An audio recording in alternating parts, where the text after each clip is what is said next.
Testing. 1, 2, test.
Okay, good evening. It is 5:31. It is Tuesday, January 8th, 2025, and this is the regular board meeting of the Adelanto Elementary School District. Okay, 5:31. Okay, this is a call to order. Point 103, roll call, Dr. Walker. Oh, I'm sorry. Do you want me to wait? You good? Okay.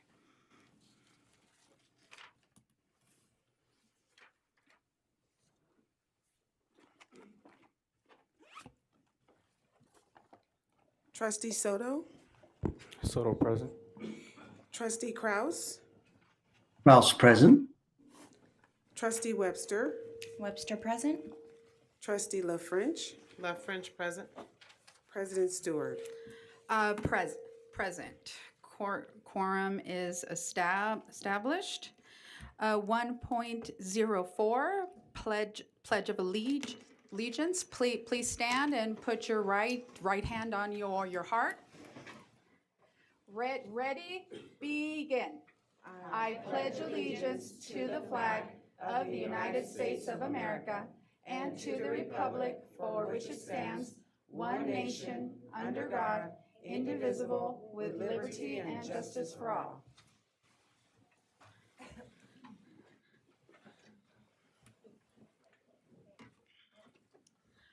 Okay, going on to 2, adoption of the agenda.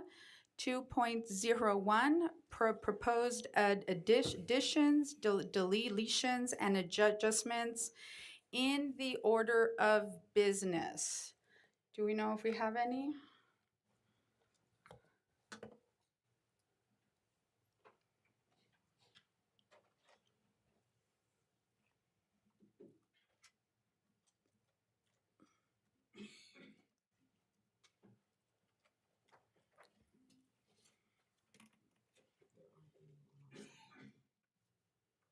Just making sure. No, okay. Okay, so 2.02, adoption of the agenda. Trustees, I need a motion to adopt the agenda. Trustee Webster, I motion to adopt the agenda. And I need a second. Soto. French, I second.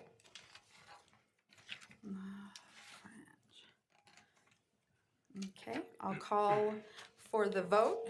Trustee Soto, Soto I. Trustee Kraus, Kraus, aye. Trustee Webster, Webster, aye. Trustee LaFrench, French, I. and Trustee Stewart, aye. Motion passes 5-0. Okay, moving on to staff reports and presentations. Dr. Walker, we're on 3.001. Thank you, President Stewart. At this time, we have academic services doing a presentation by 3 of our amazing principals from Theodore Vick, Victoria McGathan, and Eagle Ranch, sharing and presenting their SIPSAs. And I'll turn it over to Dr. Dwyzon. Good evening, Board President Stewart, Board of Trustees, AESD staff, and community. I'm honored to introduce our 3 schools presenting their school plan for student achievement this evening with our board and community.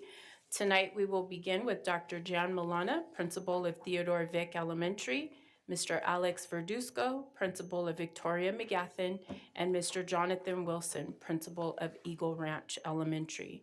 They have each prepared an overview of the work they have been doing, some key results on student achievement, and also next steps. With that, I'd like to introduce Dr. Milana. Hold on, your mic, it isn't on, yeah. All right, Thank is you. it on now? All right, thank you. All right, good evening, esteemed Board of Trustees, Board President Stewart, Superintendent Dr. Walker, Executive Cabinet, and AESD community. I am Dr. Jan Molana, the proud principal of Theodore Vic Elementary School, and with me in the room is my co-administrator, Mr. Latome. I am honored to present to you our school plan for student achievement for this school year. So this evening, there are, just like what Dr. DeWisen mentioned, there are three schools that we'll be presenting. My school first, I will be presenting my school, and then I'll be followed by Mr. Verduzco for VME and Mr. Wilson for Eagle Ranch. So our presentations provide an overview.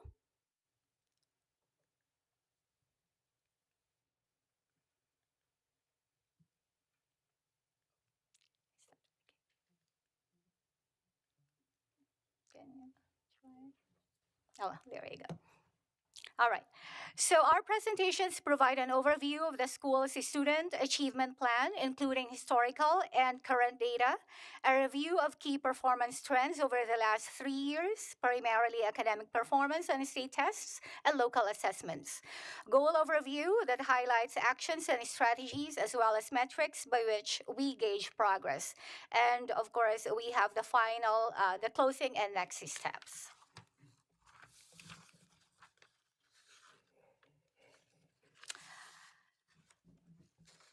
This slide shows the demographic data we have at Theodore Vic Elementary. Currently, we have 512 students enrolled. As the data indicate, we have a diverse student body with a large portion of students at 70% facing economic challenges. A significant number of our students are English learners. There is also a smaller group with special needs and some facing homelessness or in foster care. With regard to ethnicity, the majority of our students are Hispanic at almost 70%. A little over 15% is African American, and just almost 5% white.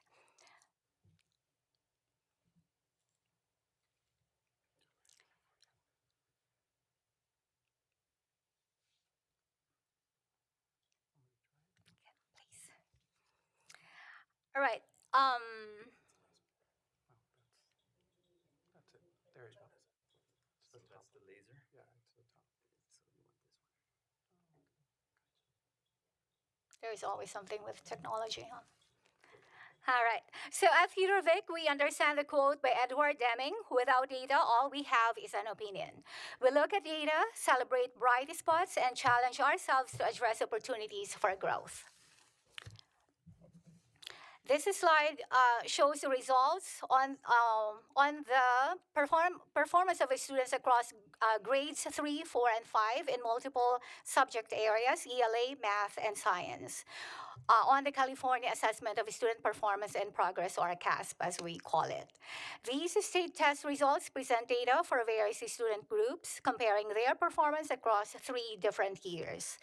The percentage of students meeting or exceeding standards in ELA is around 18 to 19% across the years 21-24, with a slight decrease shown for 23-24. Math shows a significant increase of almost 6 percentage points last year. Despite some fluctuation, third grade is the highest performing grade level, with 22 to 25% of students meeting or exceeding standards.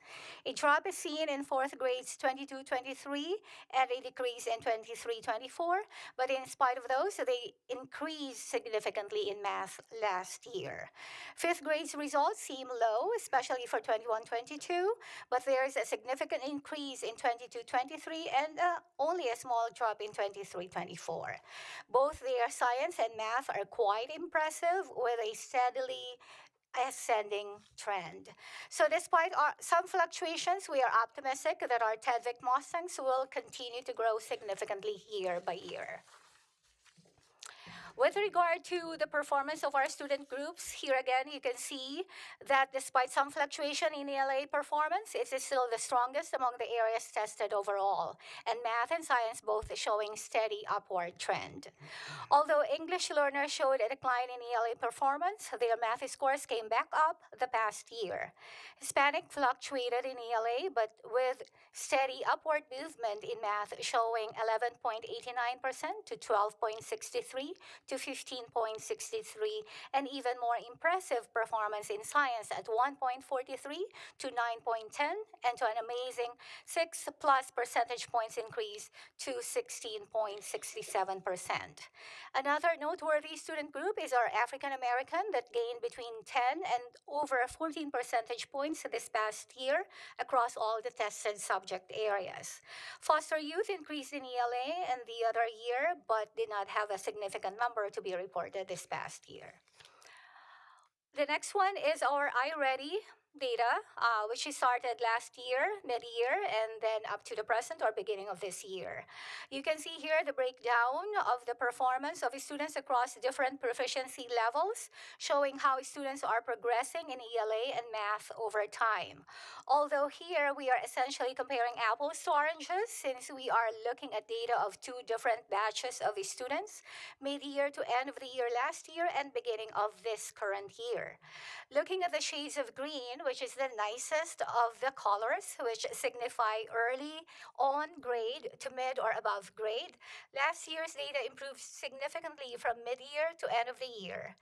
This year's beginning data were concerning, but it's exciting to see our second diagnostic results, which are getting completed this week. Already, we are looking at a really great they are looking really great with tremendous growth in the shades of green, that is early to above grade level, from about only 9% to 25% in reading, and from only 3% in math to 15%.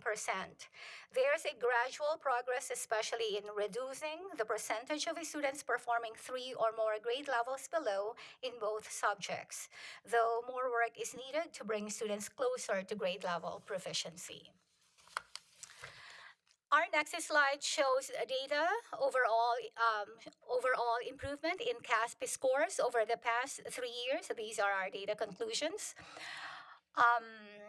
You can see the most significant, with math scores seeing the most significant growth, increasing by more than 5 percentage points for all students. The third grade made the largest gains, improving by 5 percentage points in both ELA and math. In math, 4th and 5th grades also showed notable increases, with 4th grade improving by over 6 percentage points and 5th grade more than 4 percentage points. In science, 5th grade has seen steady growth over the past 3 years, with the most recent year showing the greatest increase of nearly 8 percentage points. All student groups demonstrated growth in math, though there was a decline in ELA scores for English learners and Hispanic students. Despite this, these groups made significant gains in math. Among the student groups, African American students had the highest percentage increase, ranging from 10 to 12 points. Up next is our SIPSA. With regard to our SIPSA, I'd like to relate Pat Riley's quote, which is, "Excellence is the gradual result of always striving to do better." It emphasizes the idea that excellence is not something that happens overnight. It is the product of consistent effort, progress, and a commitment to improvement over time. This perspective can be closely tied to the goals outlined in our Theodore Vick Elementary School's Plan for Student Achievement. Our goal 1 pertains to English language arts. Put simply and briefly, we aim to increase our scores by 10%. Our strategies to work towards that goal include, but not limited to, after-school tutoring for students struggling in ELA. We have multi-tiered systems of support offering additional instructional help provided by our intervention teachers, measured by data chats and collaboration. We have avid strategies to address instructional gaps monitored through admin walkthroughs and lesson plans. We have One School, One Book program to foster a love of reading with success measured by students student engagement and output. And I'm happy to say that it's something that we are excited to hold. We have been able to hold it at least 2 times a year for the past 2 years. Of course, professional development is a constant strategy. We are particularly focusing on literacy and writing, evaluated through admin walkthroughs and lesson plans. Our goal too pertains to math. Similar to ELA, we would want to increase our scores by 10 points. Strategies supporting this goal include after-school tutoring, which is, with after-school tutoring or intervention, it applies to both academic areas. Multi-tiered system of support, again, with additional instructional support given by our intervention teachers. We have avid tools to improve student organization, monitored through walkthroughs and binder checks, and a supplemental math program to improve math facts, fluency, assessed through regular testing and performance improvement. The next one pertains to our English learners. We want our English learners to increase their academic performance. Our target is 7% increase in students who are well developed and a 7% increase in students who are moderately developed. Strategies include professional development for teachers, particularly focusing on EL teaching strategies with progress measured by classroom walkthroughs, lesson plans, and student achievement. Data analysis for classification is vital, and of course, parent involvement is another critical factor to consider. Our next one, it pertains to special education. This is our goal 4.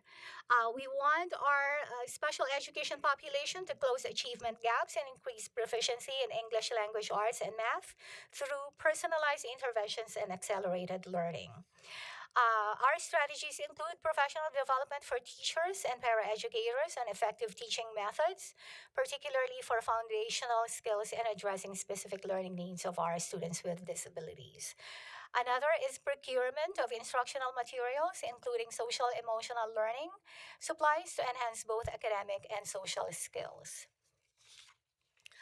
Our fifth goal pertains to our chronic absenteeism or suspensions. We want our numbers to, of course, reduce by 10% this year, with a goal of lowering the absentee rate from 45% to 35%, as measured by the California School Dashboard.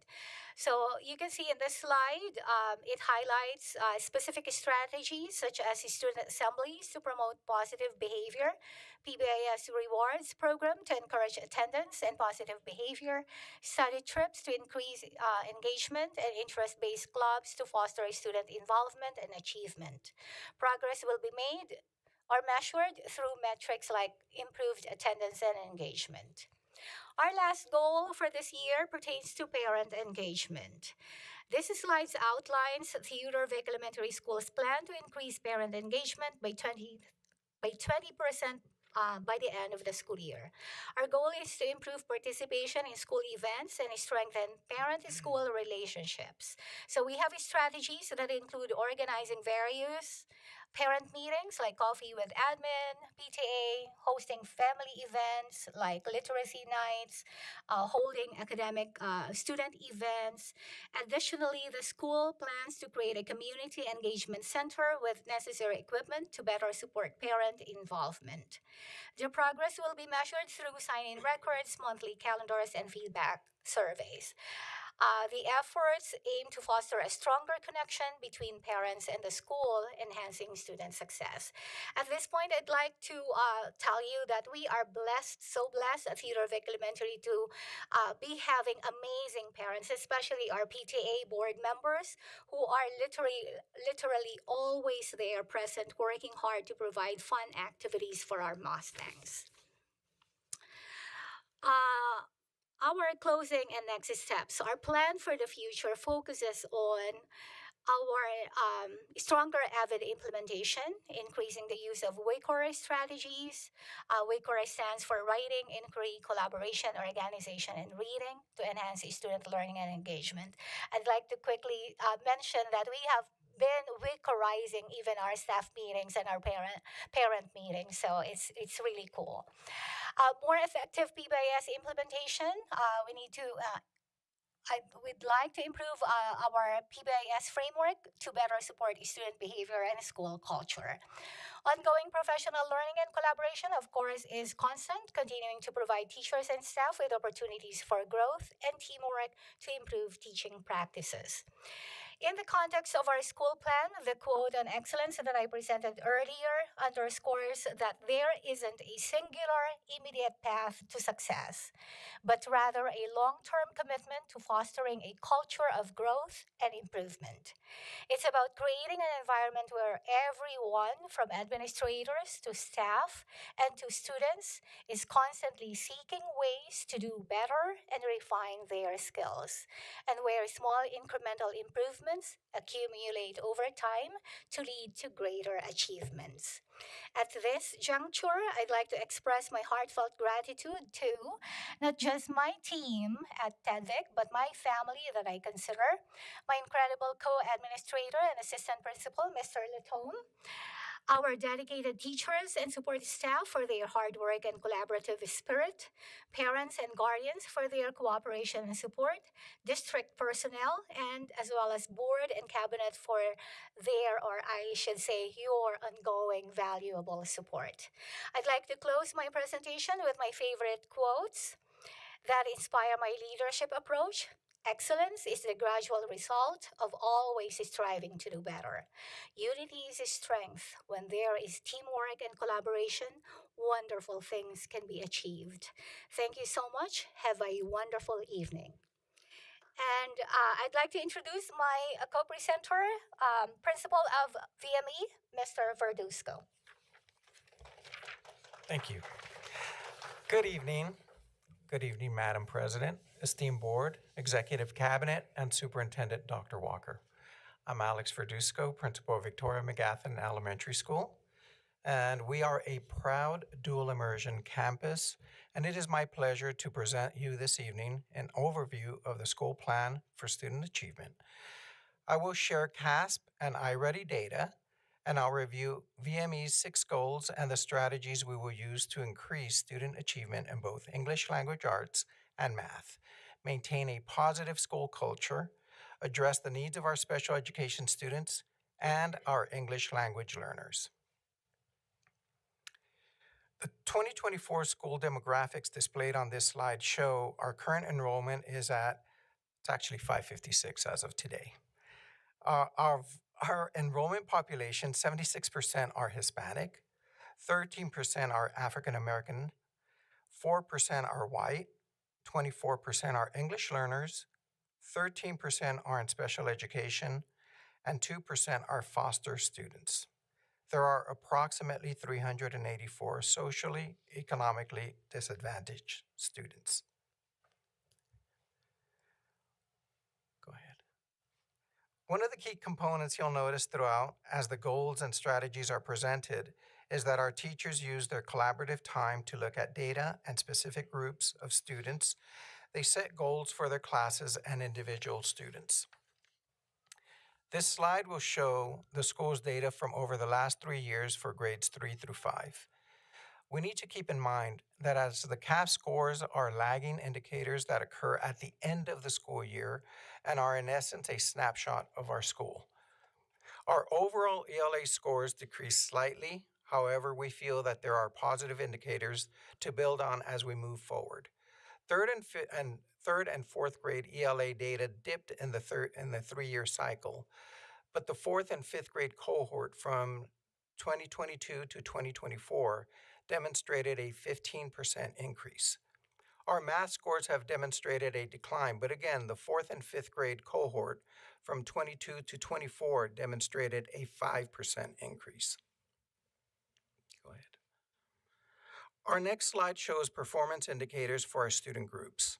As in the previous slide, the overall data in English language arts has decreased for English learners and Hispanic students, while our African American group has improved from last year's data. The math data also indicates improvement in the Hispanic and African American student groups. Our teachers continue to focus during their collaboration time and at our scheduled data chats to address the needs of all student groups. Teachers use our daily MTSS rotations to address these needs and fill in the gaps in learning. The next slide illustrates our iReady data. The learning curve for iReady, again, is moving slowly for me. We are having constant updates on that, so it's great for me. However, my teachers are excited about it and how the data and tools available within iReady have been helpful in supporting our students and the potential for growth. We have a large band of students in yellow, meaning that they are very close to being proficient in both English language arts and math. Our teachers focus on those students and provide targeted instruction to push those students into the proficient or green band. We are aspiring for more than typical student growth to result in higher proficiency rates than last year. Furthermore, our student scores are already showing improvement for the beginning of the year, which is a positive trend we aim to see across the board. This data demonstrates that we are moving our students forward and will continue to reduce the number of students in the pink and the red bands. And by the end of this week, we should see a little more data after they're finished with the iReady assessments. Next slide. In conclusion, data from CASP and iReady shows significant growth potential with a large portion of students in the yellow band positioned to advance to the green band. We must continue to monitor and support our African American and English learner subgroups and also ensure equitable progress for all students by setting goals with them so they may also be active participants in their success. VME achieved the Silver Award in PBIS, and we are working toward gold status this year. Moving next to our SIPSA goals. Now, looking at our SIPSA goals, strategies, and actions that we are doing at VME, there's a very large document, and I will do my best to break down and give some highlights about the information. The next 3 slides highlight the first 2 goals, which are academic goals, language arts and math. Therefore, I will clump them together. One goal is to achieve a 10% increase in CASP scores in both areas, math and language arts. Our teachers use the state-adopted and approved curriculum to supplement and work collaboratively to fill in any gaps that the students may have in their learning. I also do my best to purchase and supplement any materials or technology the teachers need to help our students succeed. All of our collaboration time and much of our regular meeting time is used to look at data to ensure student achievement. This can also be said about our math goals.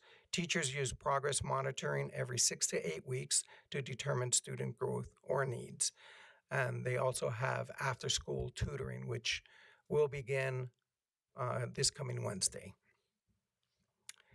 Next slide. For our English learners receive... Yeah, no, keep going. Next one. And one more. Go ahead. Right there. Our English learners receive daily explicit direct instruction and designated ELD either with their teacher or during their ELD rotation, where they are grouped by their level and are consistently monitored as they progress for reclassification as they meet the criteria. Next floor. In special education, our special education population includes 1 RSP teacher and 2 mild moderate classrooms. Our goal is for our students with special needs is to include them in all school activities, mainstream them as their IEP allows. Our special education students have access to all programs and curriculum, extracurricular activities, study trips, and assemblies. All students are involved and are part of our daily school activities. For chronic absenteeism and suspensions as a whole, Victoria McGathan Elementary's teachers and staff work diligently to ensure a positive climate and learning environment to allow students to feel safe and want to come to school. Chronically absent students are monitored consistently through phone calls, emails, attendance SSTs, home visits when necessary. We also hold regular assemblies and other school-wide activities to reinforce the value of inclusion, respect, and mutual understanding. Many opportunities for teachers and parents to work together are afforded at VME. These levels of engagement and communication are supported through many avenues, including teachers inviting parents to volunteer in their classroom. Parents are invited to participate in our great PTA that we have at our school for any PTA-sponsored function. Consistent parent communication through our Parent Square. Coffee with the principal, school site council, ELAC, Pique, which the parents truly enjoy, and I'm glad that that's back, and many other parent-friendly events such as International Night, which we hold at the end of the school year. Administrator-led professional development for parents on engagement strategies and to help support their child. And many of those professional or administrator-led professional development for parents are conducted during our coffee with the principal. And in closing, I want to thank you for allowing me to share some things about Victoria McGaffin Elementary School this evening. I also want to thank my teachers who are the best, bar none. They make all this possible with their hard work and dedication to our students. My office staff for keeping me grounded and organized.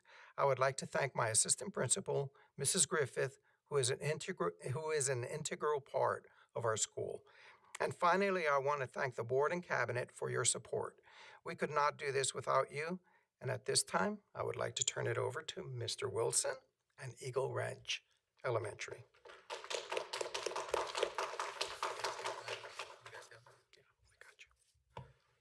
Thank you, Mr. Verduzco.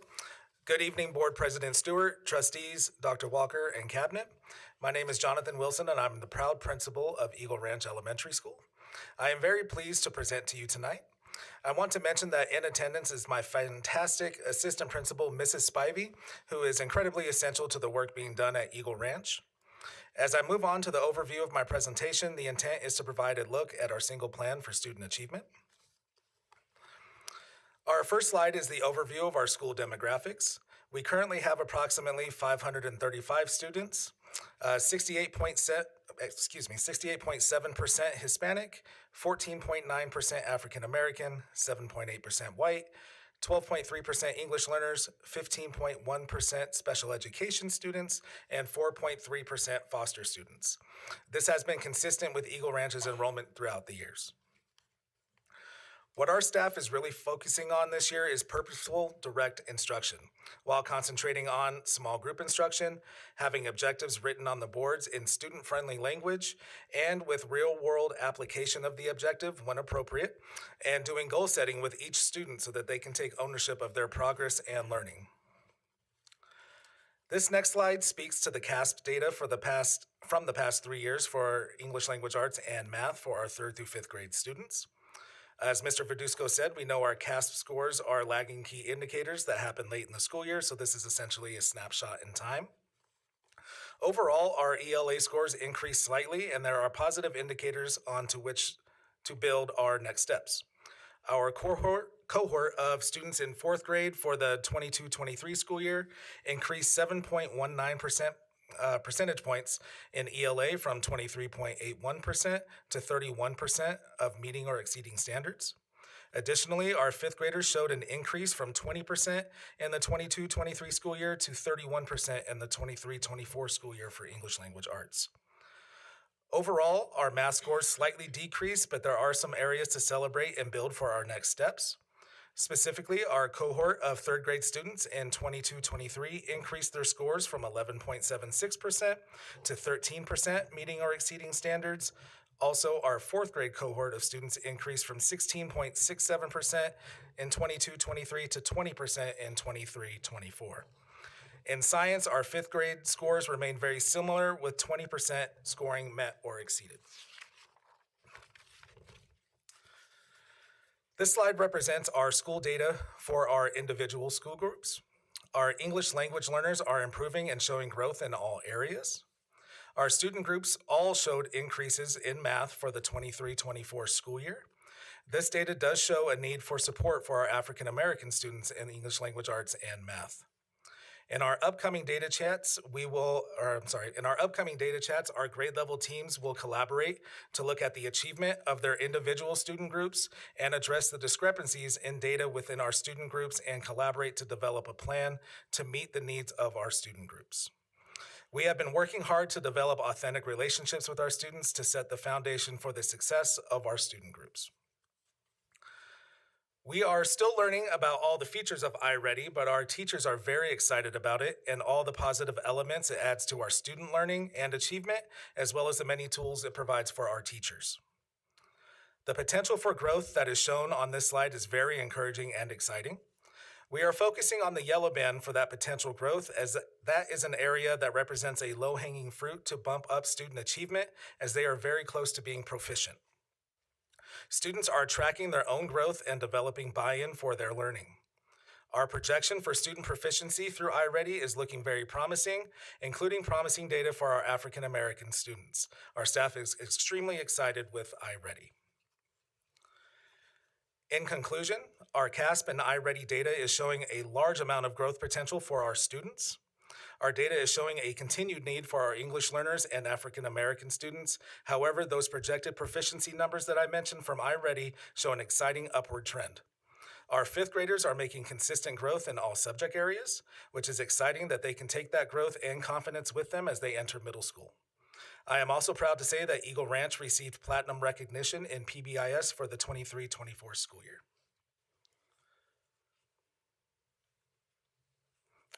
I will now give a brief overview of our SIPSA goals and strategies. As a lot of you know, it is a very long document, so this will cover the general goals and strategies to address the 6 goals that mirror the district's LCAP goals. For our ELA goal, it is to have 8 to 10% increase in our CASP data. Some strategies that we are using here to address this are having after-school intervention for our students who are showing the need for extra support.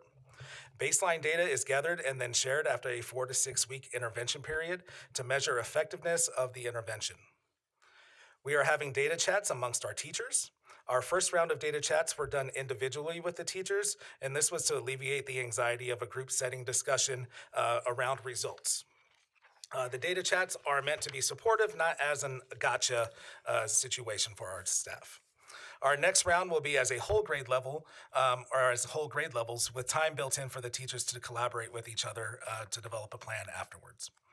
We are in the process of upgrading our technology. Eagle Ranch is an older school, so we are purchasing smart boards to help have the latest technology for our students and staff. Additionally, organizational and supplemental supplies that grade levels may need are being purchased to assist with student achievement. For math, our goal is to have 30% of our at-risk students grow by 1 grade level on iReady and having a 10% increase in students meeting or exceeding standards on the CASP. Some strategies we are using are similar to ELA, in which we will have after-school intervention for those students who need extra support. Another strategy is we have had Kristen Hilty provide math professional development for our staff the past 2 years. This year, she pre-recorded the PD sessions so that teachers may access them at any given time, as well as access all the materials that go with the professional development. Similar to ELA, we are upgrading our technology and purchasing supplemental materials that grade levels may need to help student achievement. To also address our ELA and math goals, our teachers are doing FIABs, which are essentially practice tests for our students for the state test. And they have test release questions and the types of tasks that the students will need to do on the state test. Exposing our students to a practice test will eliminate anxiety for students and staff and allow for any concerns that arise to be addressed prior to the test. We are really excited for what our staff and students are doing to prepare for the CASP. For our English learners, our goal is to increase our reclassification of our English learners by 23%. Some strategies we are implementing is to purchase supplemental materials to give better support for our ELD time and our MTSS rotations. Additionally, teachers will set goals with their EL students 4 times a year and work with our EL coordinators to provide targeted interventions based on progress monitoring and formative assessments. To help support our Spanish-speaking parents, we provide translation services to provide the best support and teamwork possible to help our English learners and their families. For our special education students, we set our goal to have all of our students with disabilities receive targeted support through accelerated learning opportunities and personalized interventions to enhance engagement and academic supports in both ELA and math. Some strategies that we are implementing for our special education students are providing those physical supports and flexible seating for our students, such as wiggle chairs, chair bands, etc., to maintain engagement. Additionally, having extra support staff when possible, to work with our students on their personalized interventions and small group instruction to help them meet their IEP goals. These will all be monitored through subgroup data and progress monitoring of their IEP goals. What I take pride in at Eagle Ranch is making sure that every student with disabilities is afforded the same opportunities as our general education students through mainstreaming, field trips, assemblies, etc., to promote full inclusion for all of our students. To address our chronic absenteeism, we have a goal of decreasing our chronic absenteeism rate from 33.9% to 25.1%. Strategies that we are implementing are to provide our students with the PBIS tiers 1 through 3 interventions to address their SEL needs, as well as promoting a fun and safe environment for all of our students to increase their desire to want to come to school. We have also set aside money for each grade level to attend study trips to increase student attendance and participation. Finally, we have introduced monthly attendance incentives for our students who have perfect attendance and good attendance. Perfect attendance is defined as no absences, no tardies. Good attendance is 1 absence. Students who receive either one of those receive a small treat, and our students who have perfect attendance earn an extra recess for the month. We have seen an increase in motivation from our students to attend school regularly, and I regularly have students come up to me saying that they're going to be here every day so that they can earn their extra recess, which makes me happy. Finally, we have an Eagle incentive puzzle for our classrooms as a whole, to where students can color in an Eagle puzzle, and for each completed Eagle puzzle of having 1 or less students absent from the class, the entire class can earn an extra recess.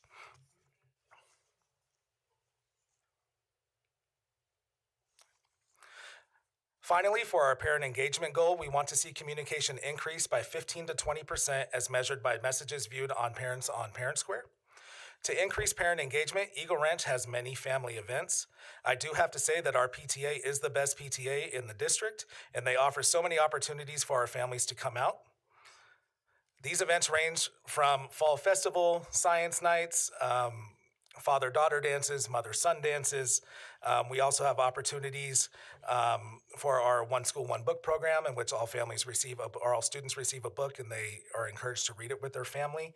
Our work with Discovery LCC for our guiding coalition.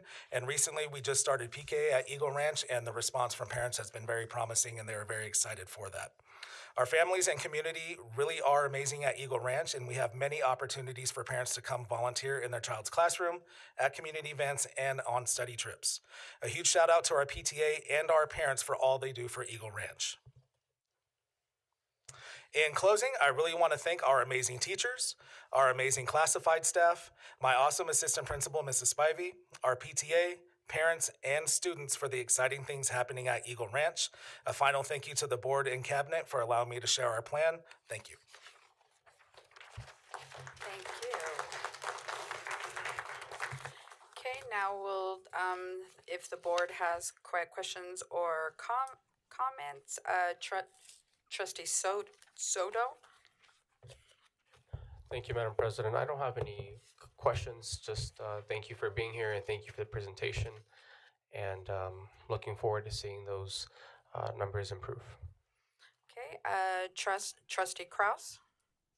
Thank you, Madam President. I just want to say thank you to the principals for presenting the presentations this evening, for their teams that work on it. I want to shout out to all of the teachers at all 3 of the sites, as well as the classified staff who work tirelessly every day to help make our academic numbers go up and our student outcomes get more positive by the day. It's very exciting to always see that, and I hope that as we move forward that we will continue to see growth at not only these 3 schools, but all of our schools. So thank you very much, Madam President. That's all I have. Thank you. Trustee Webster? Good evening. I want to start by saying thank you to all 3 of you for being here tonight and presenting on your schools. I got a couple questions, so I'm just going to run through them.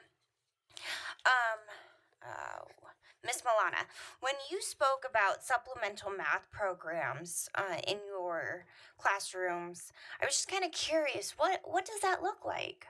So we purchased this happy numbers and they are showing to be really helpful to our students. Our teachers just gave me feedback when I presented the data, same data to them, that it's heavy numbers. They are really showing, tremendous growth, the students. It's very helpful, particularly with math foundational skills, math fluency. So it's great. That is amazing. Thank you so much for sharing on that note. And as a pleasure, I always love hearing about your school. Thank you so much. Mr. Verduzco, out of curiosity, when we talk about CASP testing, I know that you're a dual immersion school. Does the test align with your curriculum over there? Yes, it does. It does. Okay. Yes, and they do have an option of taking the CASP in Spanish. They choose not to because it doesn't count toward our dashboard. So they can choose to do that, but we do the English version. Perfect. And I do agree with you. That is a lagging snapshot. Yes. All right, Mr. Wilson, I don't really have a question for you, but I do want to show some excitement in the goal setting for each student. I think it's so essential when we hold our kids accountable with their own goals and give them something to work towards. So I do want to say that was a phenomenal aspect of your presentation.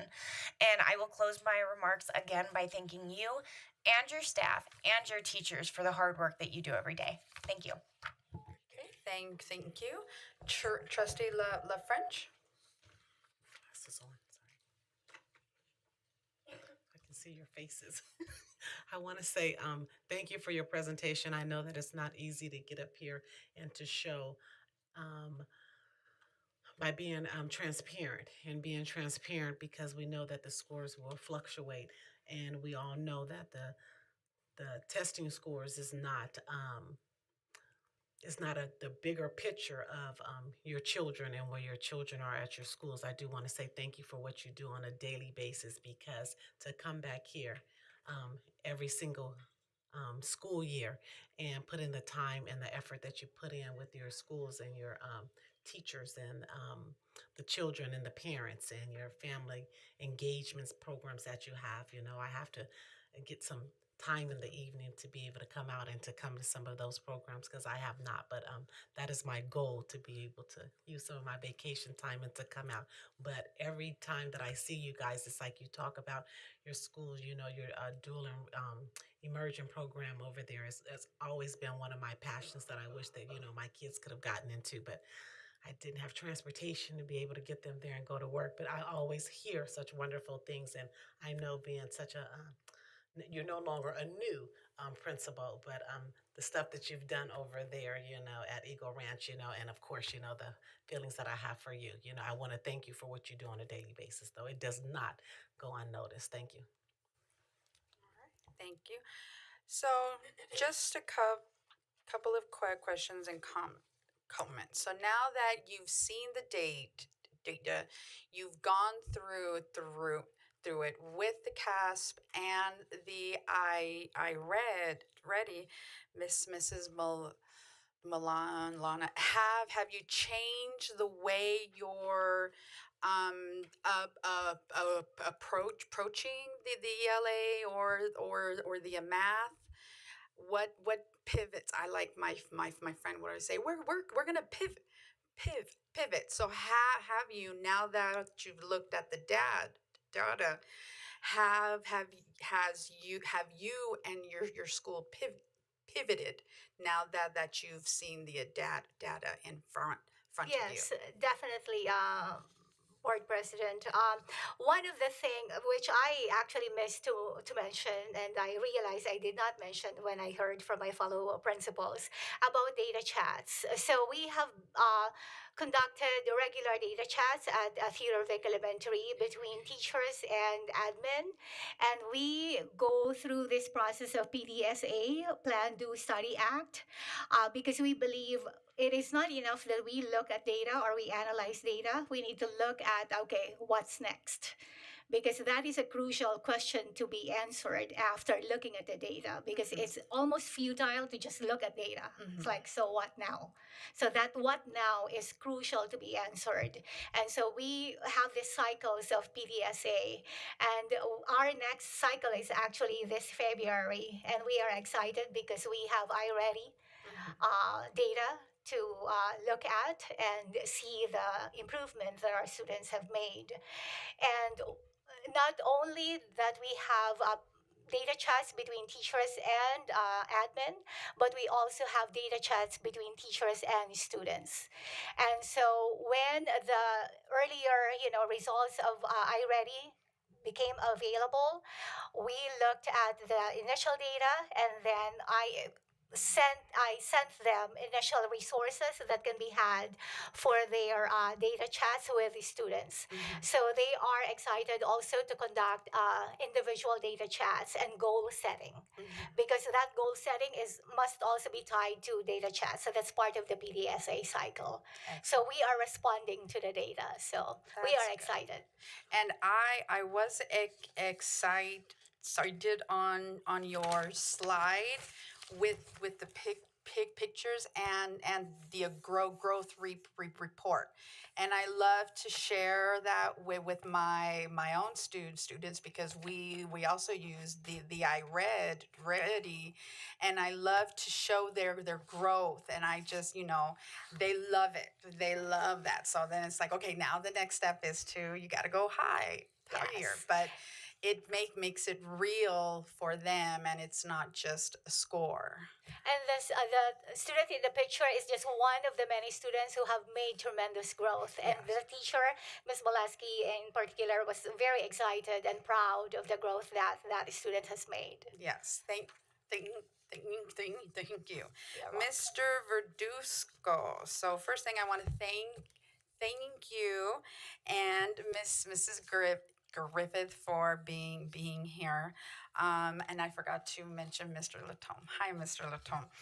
And I do like, the way you look at the ready. Do your teachers use the instructional groupings to help them see who should go where when they do small groups? Yes, and that's what we do that every day. At 8 o'clock in the morning, we begin. And yes, they do group their students, and they do move around through the MTSS rotations, and that's what they're using. All right. Yes. Yeah, you're welcome. Thank you. And Mr. Wilson, when I heard FIBs, I got real excited, because that's what I use in the classroom, and then that allows me to look at the questions, so I can see where the kids have to work, what I have to, where did I lack to show them, so that the kids know what to expect, and what I can help them to know what to expect. And the IABs and the FIBs, I think, are more manageable than the ICA, because the ICA is such a big, long one, where the FIBs are more concentrated. And I always print up the questions so I can see how can we attack. So when you mention that, I go, yes, because I feel it helps out, because I've learned how to attack questions to hopefully better equip my students. So thank you for that. And I just want to thank you all for coming, doing your presentation. Sometimes the numbers are ugly, but we know where we stand, and we go up from here. And the best thing to do is to reflect and then plan for the future. So thank you very much. Thank you again for your presentations. The next item is academic services, the English Learner Master Plan Revision presentation. Dr. Dwyzon? Thank you, Dr. Walker. This evening, Academic Services will present an update to our English Learner Plan for the 2023 to 2026 school years. These revisions were required by the California Department of Education as they review needs each year across the state of California. I do want to note the majority of the plan is the same, which the board previously approved in the 2023 school year. Mrs. Coburn will provide a quick overview of the plan and those new additions that we needed to include this evening. At this time, I would like to introduce our Director of Academic Services, Mrs. Carol Coburn, with our English Learner Plan revision.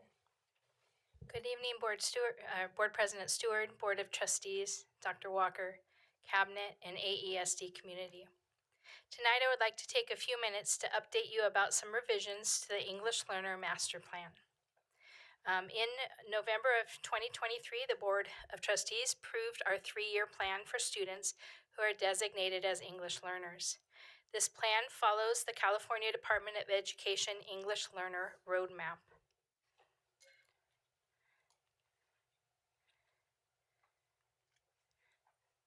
Hey, Jen.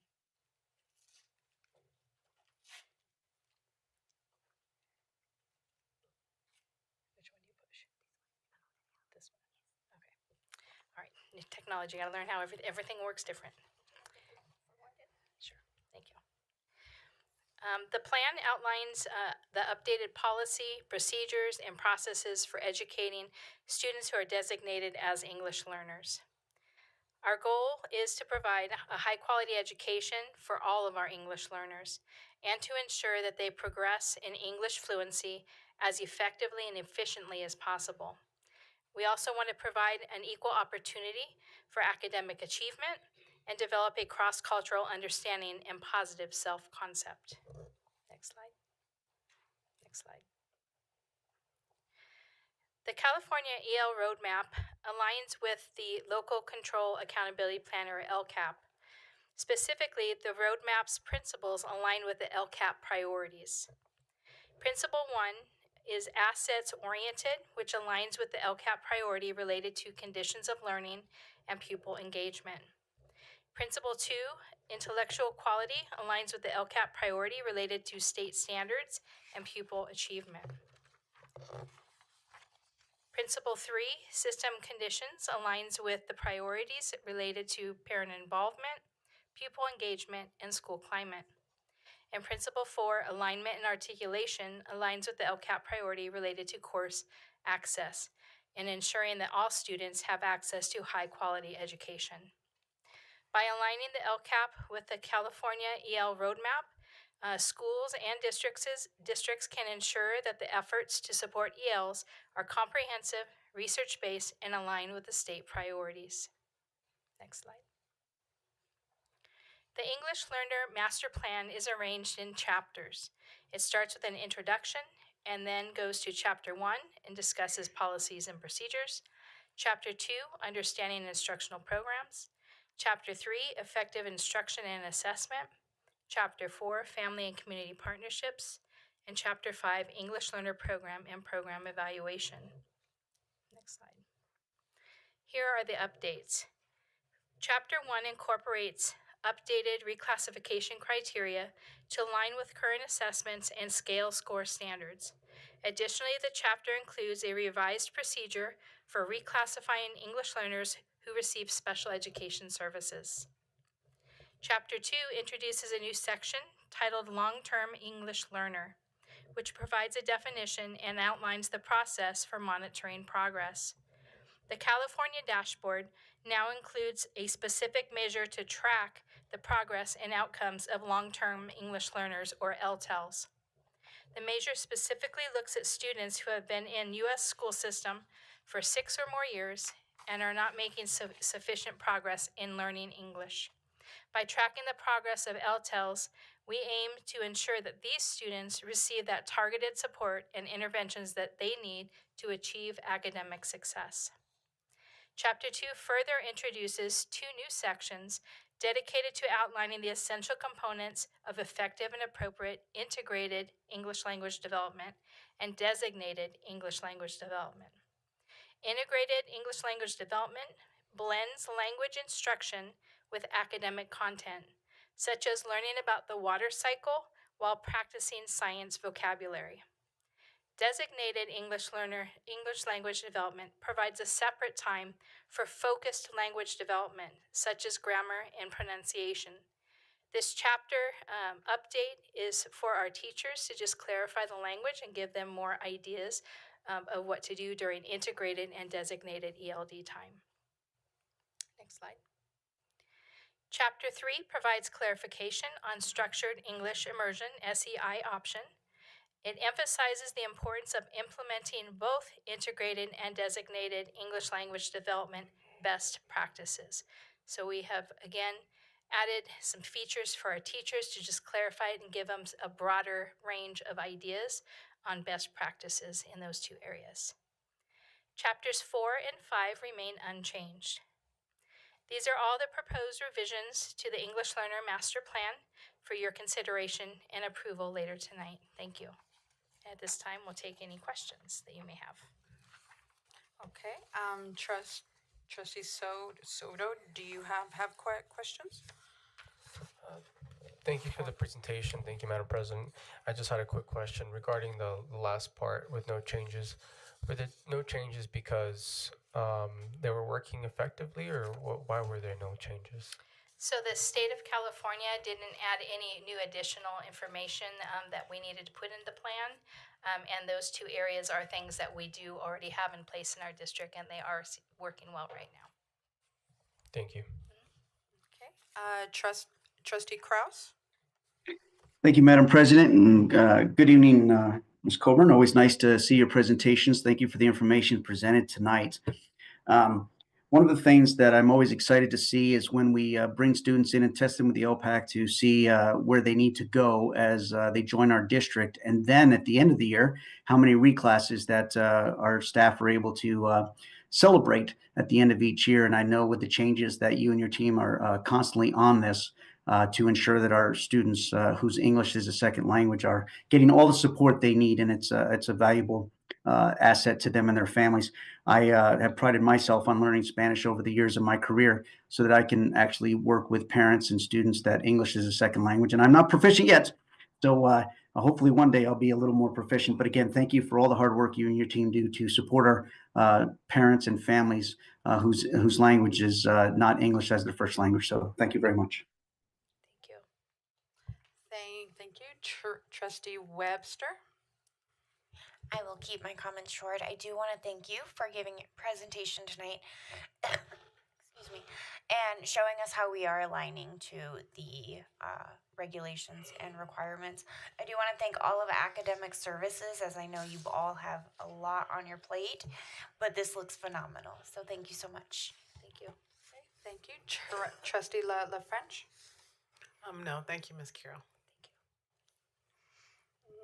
I have no questions right now, but I will, if I think of one, I will email you, okay? Because I just sometimes the brain's a little slow. So thank you. That works for me. Thank you. Thank you, Ms. Colburn. I appreciate you being here this evening and presenting. Thank you. Next, we have business services, fiscal services, actually. I've given you a new title. Mrs. Gonzalez will be presenting or having an annual audit report. Actually, our presentation will be given by Mr. Park, our auditor, with Edie Bailey. Well, it's a little late, but Happy New Year. Let's start with that. Good evening. I am here to present, or hopefully quickly present, the summary of audit results covering the 23-24 fiscal year. So I'm always on a crusade to educate as far as what I do for all of my clients. So please keep in mind that I am your agent, I work for you, and I solely report to you, okay? So if you look at all of the correspondences, it's made out to the governing board. So, as I mentioned previously, this is a technical document. If you're not an auditor or a CPA practicing in the governmental sector, It's actually a pretty good material to make you fall asleep, as a joke. But in order for you to kind of figure out how the audit went, the fastest way to kind of gauge what took place is to refer to page 98 of the audit report. If you could please flip to that. Hopefully we have copies.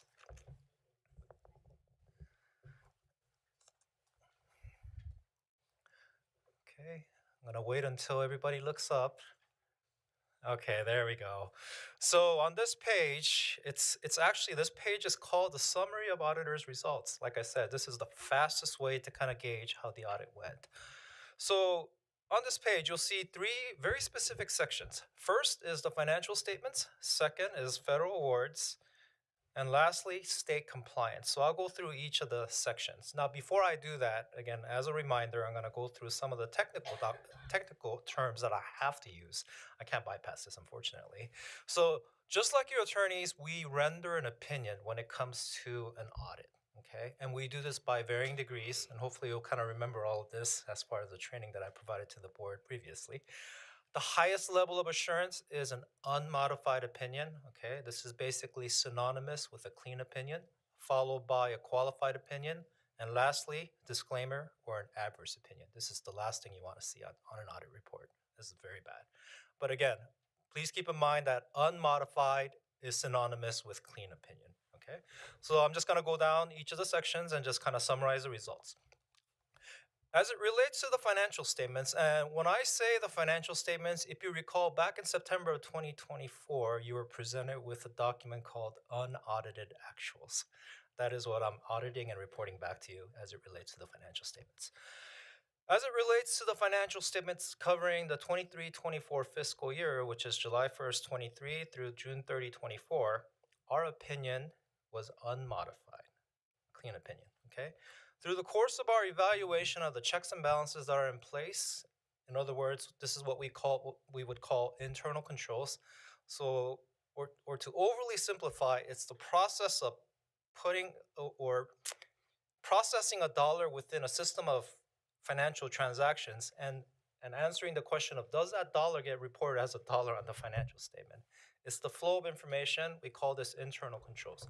And we have to evaluate the processes that are involved as it relates to compliance and financial statement. We did identify a deficiency. Hopefully you had an opportunity to read it. It's in the following pages, okay? Moving on to federal awards. Now, federal awards is an interesting area.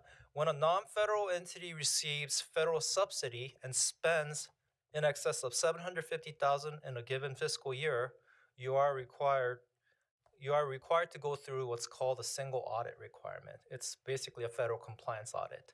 So just to kind of give you some perspective, during the 23-24 fiscal year, Adelanto Elementary School District spent $15 million in federal subsidy, okay? Received and spent $15 million. And clearly it's way over $750,000 as a result, the federal audit requirement kicked in. For the 23-24 fiscal year, we audited quite a few programs. So under the header of identification of major programs, those are all the programs that were subject to audit, okay? And this is what I'm rendering an opinion on, okay? So based on the programs identified that we audited, which is about 9 or 10-ish, our overall opinion was unmodified. However, we did identify some deficiencies, or a single deficiency related to, I believe, your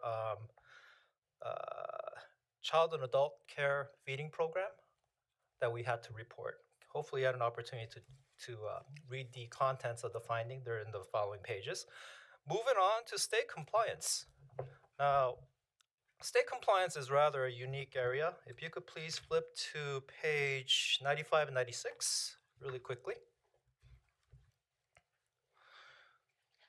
So state compliance is basically an area where we're told how to audit certain things, okay? We don't come up with audit methodologies. We're literally told to do X, Y, Z step by step. And this is basically regulated and developed by the California Department of Education in conjunction with the State Controller's Office. Now, what happens is roughly about 60% of the requirements remain static, whereas about anywhere from 20 to 40% of the requirements actually change on an annual basis. Okay, so on page 95 and 96, you're going to see some yes notations and a not applicable notation. Yes notation means that we did perform very specific audit procedures as prescribed by the California Department of Education and the State Controller's Office because the district operated the program or received subsidy. And the NA notation means that the district did not operate the program or did not receive subsidy. So based on the procedures performed on all the yes notated programs, our opinion overall was unmodified. We did identify a deficiency in one of the programs in the following pages. Again, hopefully you had an opportunity to read the contents of that.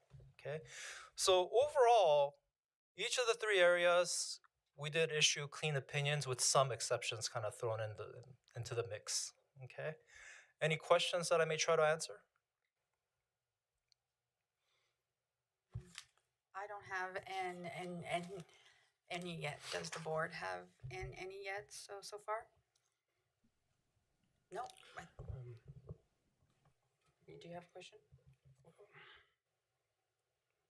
More of a comment, no questions. Okay, Mr. Cross. Is this at the point that Mr. Park, Madam President, is done with his presentation, or are we going to have an opportunity for more Q&A in a few minutes? We'll have an opportunity more. He's just asking on this part so far. Oh, no, Madam President, I'll save my comments and questions for when he's done. Thank you so much. Okay, thank you. All right, sir. I'm pretty much wrapped up, actually.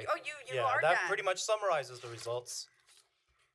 I was expecting more because you made it interesting. I was like, now I know what to look for. Well, you probably don't want me to.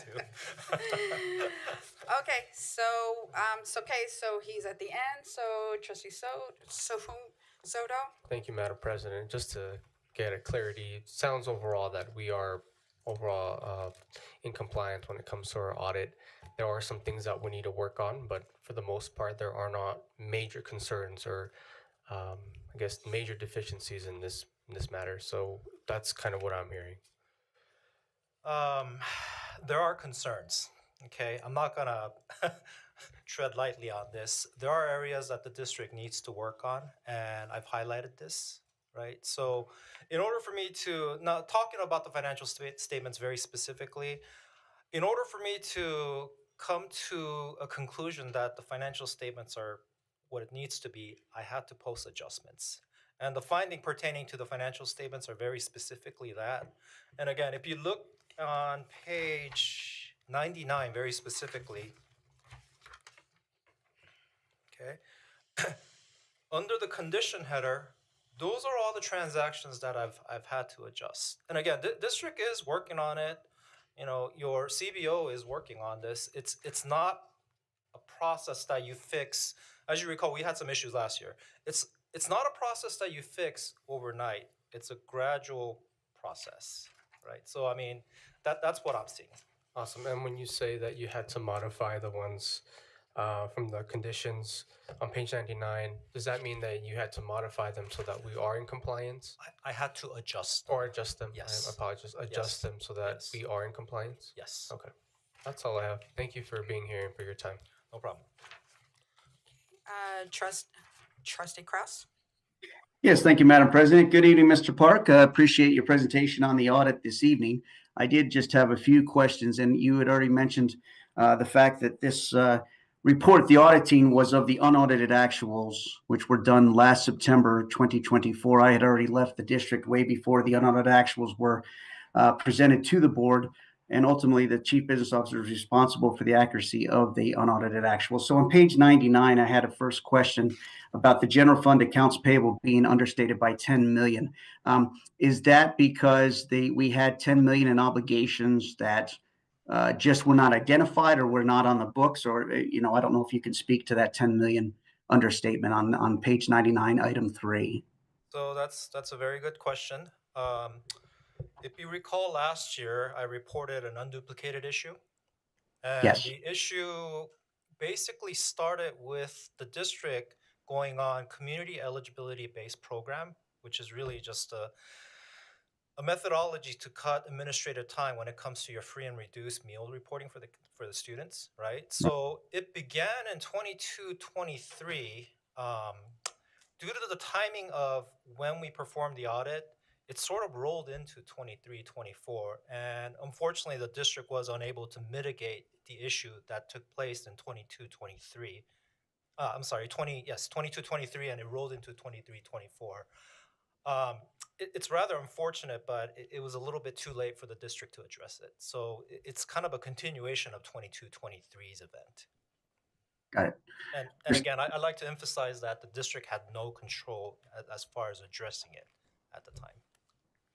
All right, thank you for that. And then my other question was on the independent study on page 109. I think it is on the report. As far as the finding there on the independent study, sufficient internal controls over compliance related to independent study requirements, there's a cost of about $926,000. Is that something that we just won't get in revenues, or how does that work when you identify a finding, at that magnitude of, close to $1 million? What would be the, what would happen on that? So, Mr. Cross, I'd like to emphasize that this was a 22-23 finding. So under the government auditing requirements, I'm supposed to bring this forward and to report on the status of prior year's finding. So if you kind of go towards the end of the finding itself, there's a current status noted. And effective 23-24, it was implemented. It has been addressed. As I recall, it unfortunately was an issue in 22-23, but I work with Mrs. Colburn, I believe. Yes. And I didn't want this to roll over into 23-24, so we effectively addressed it immediately. So this is not an issue for 23-24. Great. Thank you so much for that clarification. I appreciate it. Madam President, that's the only questions I have. Thank you. Okay, thank you, Trustee Webster. Welcome back, Mr. Park. I do want to express my gratitude. I know last summer you spent quite a while with me teaching me how to read this thing. I just had a quick question on page 98 about Midway. It says auditee qualified as low risk auditee, and you note no. Can you go ahead and elaborate on that for me? Sure. So when you become subject to federal compliance audit, the feds actually have a specific definition when it comes to a high risk or a low risk auditee. Okay, and there's very specific conditions where you're considered a high risk. Okay, by default, if you have a finding on your financial statement, which you had for the past 2 years, by default you're a high risk. And that's not something that I determine. It's actually defined in the Code of Federal Regulations, and we follow that to the teeth, basically. Okay, perfect. And then just to clarify, when you speak about the federal audit, does your company do that, or will we see another company coming in to do that? This is us. This is us. Yes. Okay, perfect. Alrighty, that concludes my questions. Thank you so much, Mr. Park. Thank you. Trustee La French. Okay. I want to thank you for coming out and working with us and explaining it to us because now things make sense. And thank you ahead of time for letting us know that we would see this in this year, because most of this are the things that we're talking about was in 22-23. But I would not have the background knowledge of it if you didn't come out and educate us. So I appreciate it, and I already expected that we would be seeing it because we were trying to clean it up then in 22-23. So thank you. I appreciate that. You're welcome.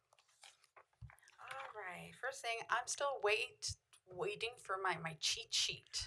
I never got that. You promised me one, and That's I have right. none. Thanks for reminding me. First thing, I did appreciate the training. It made things clearer, because when you aren't sure, you panic when you see as I did. It was like, what is this? But it really pleases me that that the findings part is so much thinner than it was last year. So that tells me the processes are being, cleaned up and implemented. We still have some carry over, but it's not so much as it was before. And I would appreciate just another training, just to, because a whole year goes by, and I'll admit it, sometimes I get stuff, but I will admit that I was much more confident in reading this time as I have been in the past. And I'm going to bug Julie to bug you to get me that cheat sheet you promised me. But thank you for being clear and direct and to the point. We like that. You're very welcome. Thank you. All right. Why did I turn my mic off? I was like, okay, I'm done. Okay, so now we will go on, and I was the last one. So thank you, Mr. Park. Okay, so moving on to 4 closed session declarations. We will be taking items 4.02 and to 4.005 into closed session. Trustee LaFrench, do you have the blurb? All right. Okay. The public comment period is administered by state law and is the point in the meeting set aside for members of the public to share their opinions with the board. Open meeting laws do not permit the board to engage in dialogue or answer questions. Any person who wishes to address the governing board on closed session agenda items only must complete and submit an AESD speaker request form 5 minutes before the meeting is called to order. Public comments will only be taken on agenda items during the discussion of those items. The board values public comments, and although the Board of Trustees cannot take action or discuss items not on the agenda, the Board of Trustees listens carefully and appreciates input from the public. Additionally, a public speaker can be cut off for exceeding the allotted time or for willfully causing an actual disruption to the meeting. Before cutting a person off or removing someone, the board will give at least one clear warning. If you were cut off or warned the last time, please consider that your warning. Individual speakers are allowed 3 minutes to address the board on each closed session agenda item. The board limits the total time for public input on each item to 20 minutes. With board consent, the board president may increase or decrease the time allowed for public presentations depending on the topic and the number of persons wishing to be heard. The president may take a poll of speakers for or against a particular issue and may ask that additional persons speak, and only if they have something new to add. Okay. Let us start with, is there a representative of AADTA to speak on closed session? Okay, Jennifer Rader is here. Does this stay here? I'm sorry. It's on. Okay. Does this stay here? Okay, but does this The laptop. Is that right? Laptop. I mean, it can stay here, I guess. It's just awkward. Thank you. Thank you, Stuart. Want this too? Okay. All right.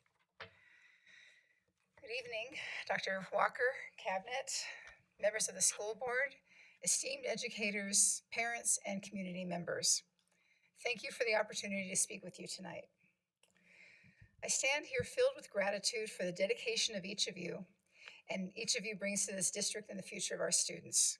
We gather not only to address challenges, but to celebrate the immense potential that exists when we work together. Tonight, I want to focus on two key ideas: the power of collaboration and the importance of optimism as we shape the future of our district. Collaboration is the heart of any thriving school district. When teachers, administrators, parents, and community members come together, we create an environment where our students can truly flourish. Each of us brings unique perspectives, experiences, and skills to the table. Whether it's a teacher inspiring a love of learning in the classroom, a parent volunteering time and energy, or a board member making thoughtful policy decisions, our collective effort creates a tapestry of support for our students. Let us never underestimate the strength of our shared commitment. Together, we can address challenges, innovate solutions, and ensure every child has the resources and opportunities they need to succeed. We are encouraged by the continued work that many are involved in with the Learning Center Collaborative, and we look forward to another day soon to continue the process. But collaboration requires trust and transparency. It requires open communication and a willingness to listen to one another, even when we disagree. I encourage us to see differences not as obstacles, but as opportunities to grow. When we remain united in our shared purpose, the success and well-being of our students, we can overcome any hurdle. As the saying goes, if you want to go fast, go alone. If you want to go far, go together. Equally important is maintaining optimism for the future. These past few years have tested us in ways we could not have imagined. Yet through it all, our schools have remained pillars of resilience and hope. Optimism is not about ignoring challenges, it's about facing them with confidence and determination. Our students are watching us. They see how we work through difficult decisions, how we treat one another, and how we tackle adversity.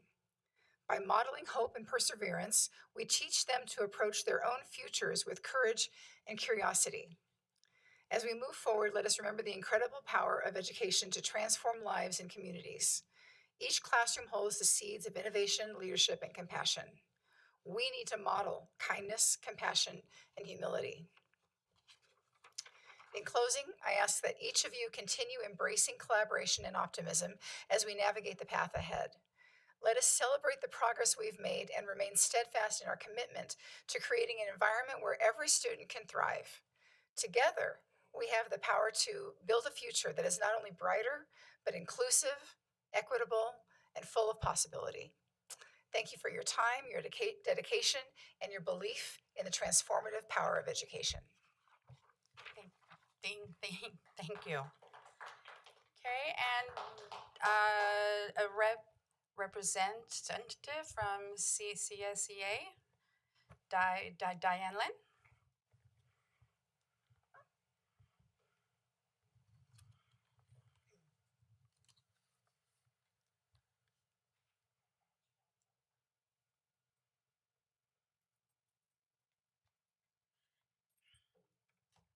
Good evening, Board President Stewart, trustees, Dr. Walker, our superintendent, cabinet, classified staff, certificated staff, and all here in person and on YouTube. The future for our classified staff looks promising. Jason Turkers and I had a meeting with Mr. Shiflett and Mr. Ewing regarding the job description salary compensations survey. We plan to collaborate and participate in a survey that will be going out as early as next week to all of our classified staff. Some information about this study will be discussed at our next chapter meeting, which will be tomorrow night, so I'm really excited about that. I would like to thank Dr. Walker and also Mr. Shiflett for our one-on-one meetings with Jason Turkers and myself. Together, I feel we can make a positive difference. Again, thank you for taking the time from your busy schedule to meet with us. We truly appreciate it. Thank you. Have a good evening, everyone. Thank you. Okay, 5.003, audience members. Madam President, we do have a speaker, John Pinkerton.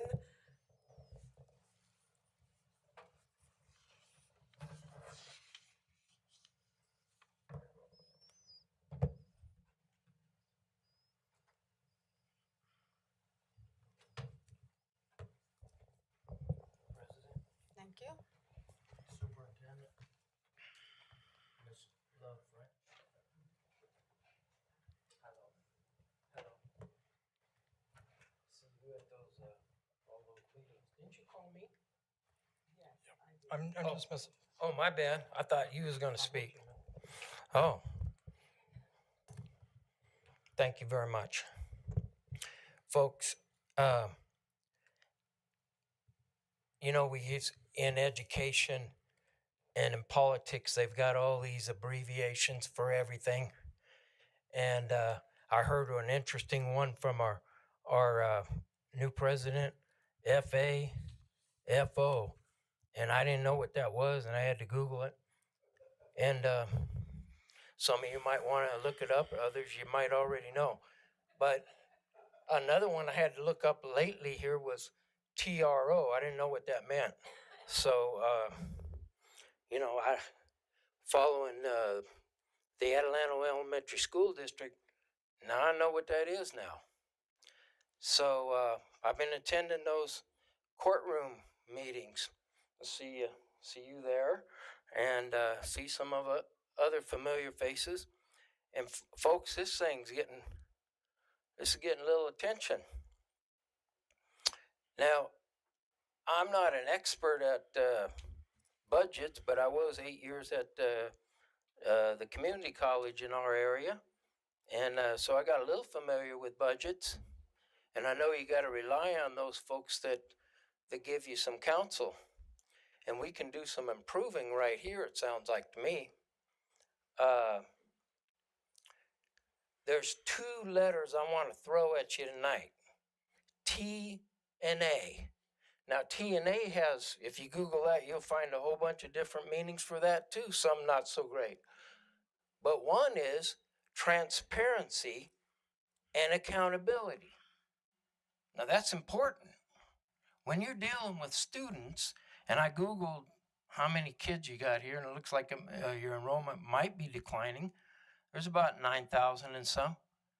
We got to figure out what's the best way to spend money to take care of those students. Now, I watched my boy Gabe Reyes, mayor of Adelanto, and he didn't look so sharp and not as nice as some of you folks up there, but I love him to death. So I said, you know what, I'll just come comfortable like Gabe tonight. He was here last couple of weeks ago. I said, you know what, I'm going to come comfortable in a sweatshirt, my old jeans, because I'm going to be here. 30 seconds. Thank you for that. I'm going to be here until we get this settled.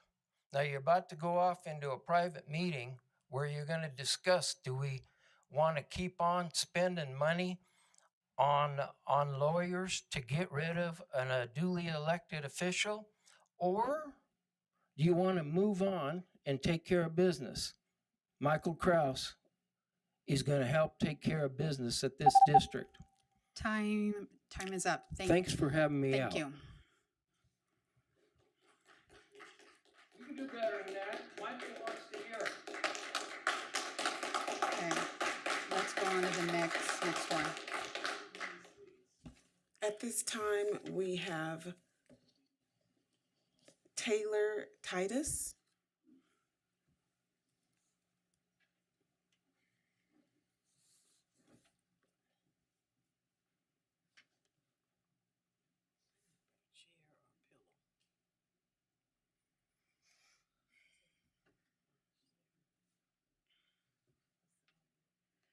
Good evening.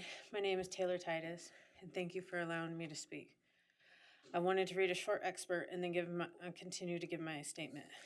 Quote, Mr. Kraus, as a result of your violation of the agreement, this correspondence shall serve as a formal notice of cancellation of your June 30th, 2024 separation agreement and general release with your former employer, Adelanto Elementary School District, where we will take your promised income and medical benefits.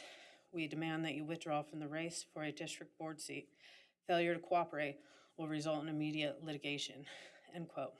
This information was sent on behalf of the board president, LaShawn Love French, to Trustee Kraus and his family on October 18, 2024, by McCain Harbor, the legal firm that has been paid tens of thousands of dollars of Adelanto taxpayers' money since October 2024 that could have went to our classrooms. 2 current and 1 former board member have allegedly waged a systematic campaign against their perceived political opponent, Trustee Krause, weaponizing the board's legal counsel and their elected friends in the form of civil actions, retaliation, public defamation, and slander, and other related harassment.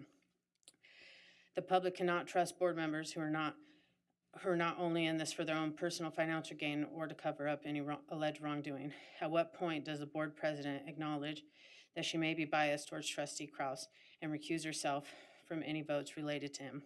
And at what point does the board set aside differences in personal opinions and listen to what their constituents are asking of them? Secondly, I want to publicly make it unequivocally clear to everyone here today that I was responsible for managing Krause's campaign and oversaw all marketing efforts. Krause was neither consulted on nor involved in any decisions relating to any marketing efforts during the campaign. Thank you for your time tonight.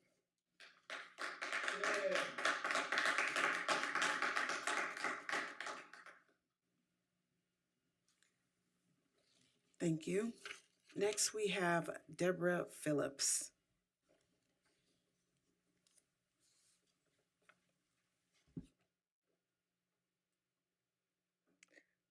Good evening, Board. I'm Deborah Phillips. I come from Phelan Pinyon Hills Community Services District. However, I'm not here in my official capacity. I'm here for 2 reasons. One is short, that it isn't part of the close. It has to do with Zoom. People are allowed to come in on their own names. I'm sorry, that's not on closed session. You would have to wait till the open session. Then to I will be speak making a about the written Zoom. statement that I'll have you guys read then, because having us wait till the end is rather rude. Sorry, that's the rules. Your board should be entirely here. What we have going on here is called lawfare. You're waging a campaign against someone for unjust reasons. The timing of all this is unsound. It shows political reasons, not just reasons. You don't have it set up friendly for the public to speak about these things. You have it set up so you guys get power, not for the public, all while denying one of your own board members to be here. This is insulting to the American way. You know this. We should not be handling things this way. He is duly elected. The public chose him. He should be sitting there. Make changes. Do better.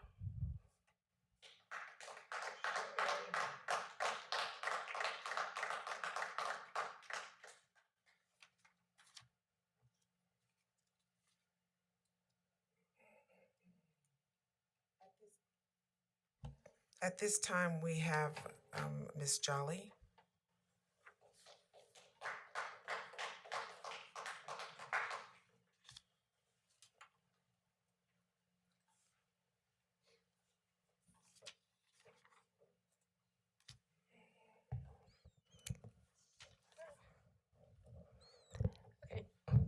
Can't see without my glasses, but okay. Welcome, board and trustees. Thank you. Today I stand before you to address a deeply troubling issue that reflects not only poor governance, but a blatant disrespect or disregard for principles of transparency and collaboration that should define this board. At the last board meeting, Trustee Webster walked into the boardroom while another colleague and I were waiting for you to return from closed session. 3 of you did not return with her. I would like to know why she is consistently excluded from the closed session. At the last meeting, Trustee Webster had several items that she wanted to put on the agenda. None are listed on this week's agenda. Why?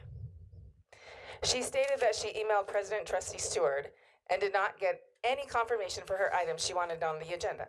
Then again, she asked during return from closed session, reinstate student performance at the DO, reinstate Zoom for our public comment period due to long closed sessions by the board, release current board legal counsel from their duties at the Adelanto Elementary School District and hire new legal counsel for the district.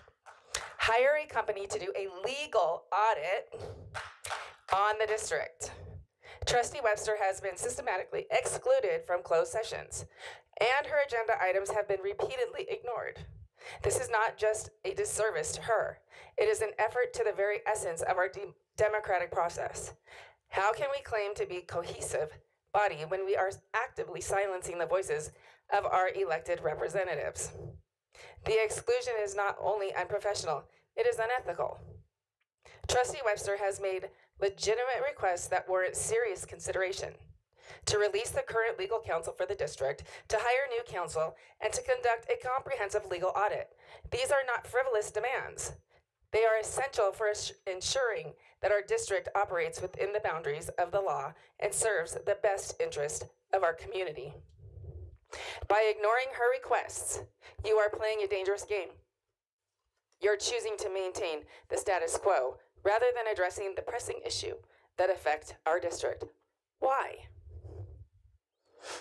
This is not leadership. It is failure to act in the best interest of our students, our teachers, our classified staff, our leadership, and our community.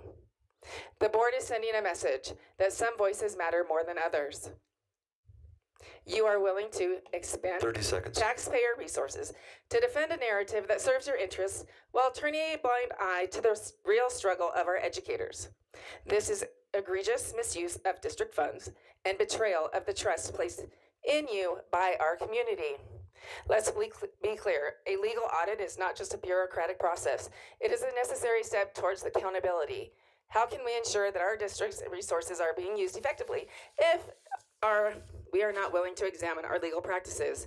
By refusing to consider Trustee Webster's request, you are effectively saying that you are comfortable with lack of oversight and mismanagement. Furthermore, what does it say about this board? Take it into consideration. Do us right. Legal audit. Thank you. Point of order, Madam President.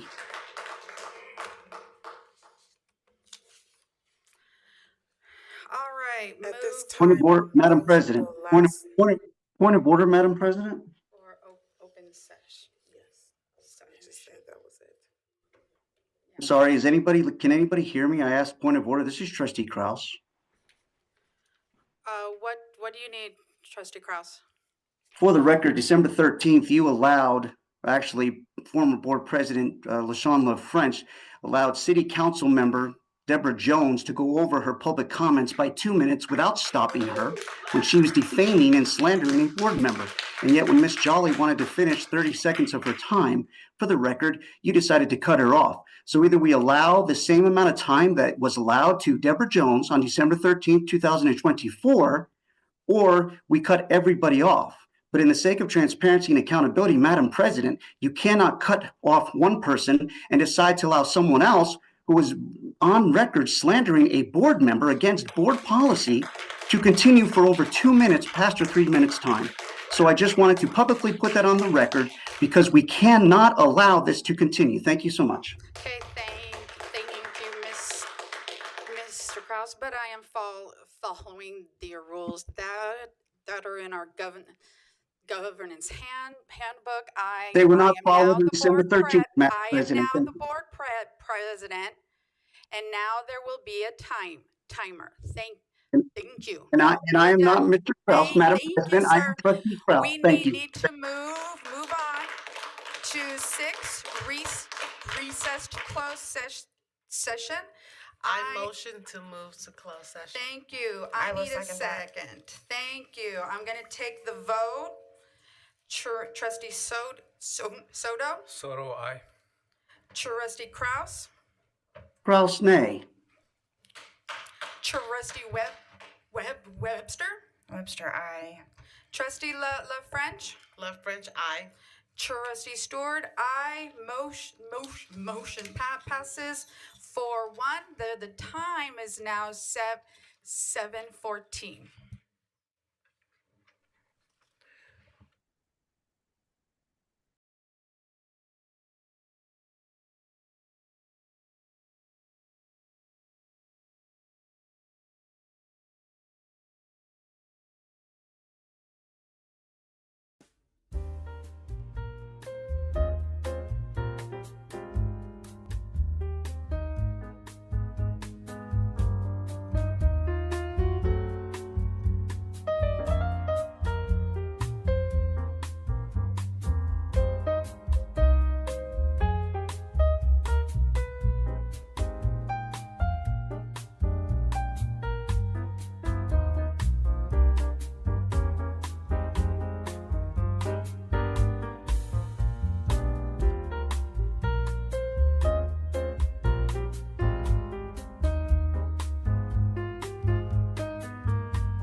Are we set? All right, call to order, please. I need to take roll. Trustee Soto, Soto here. Trustee Kraus, Trustee Kraus here. Trustee Webster, Webster present. Trustee La French, Love French present. and Trustee Stewart is here. The time is now 9:18. Darn it. Okay. There were no closed session items to report. Moving on to 9 public testimony. Dr. Walker, do we have any speakers for open session? No, President Stewart, we do not. Okay, and no one from AEDTA or CSEA?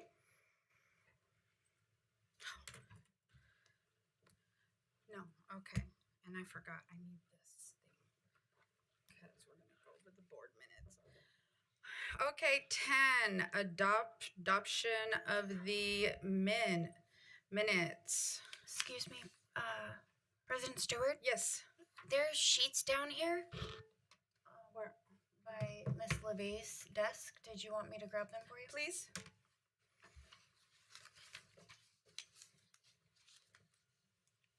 So we do have speakers? A speaker. A speaker.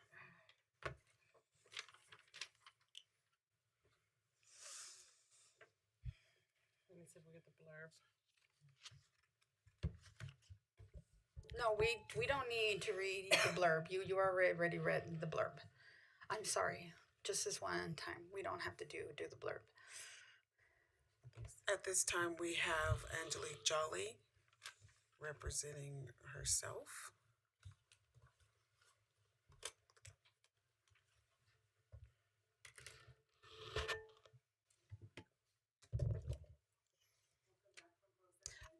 Your mic is off. There we go. I don't know how to do that. Oh, It's now it's on. oh, I didn't touch it. Okay, let me back to where I was. Okay, welcome back from closed session. I just wanted to finish what I had written in the previous session. But I do want to comment that last time I was up here 2 weeks ago, you did let me go over 2 minutes. So I wouldn't have had to stay this extra hour, 2 hours. If you would have just let me finish my little written thing, but whatever. I didn't leave. Trustee Webster has been systematically excluded from closed sessions, and her agenda items have been repeatedly ignored. Thus is not just a disservice to her, it is an affront to the very essence of our democratic process. How can we claim to be a cohesive body when we are actively silencing the voices of our elected representatives? This exclusion is not only unprofessional, it is unethical. Trustee Webster has made legitimate requests that warrant serious considerations to release the current legal counsel for the district, to hire new counsel, and to conduct a comprehensive legal audit. These are not frivolous demands. They are essential for ensuring that our district operates within the bounds of the law and serves the best interest of our community.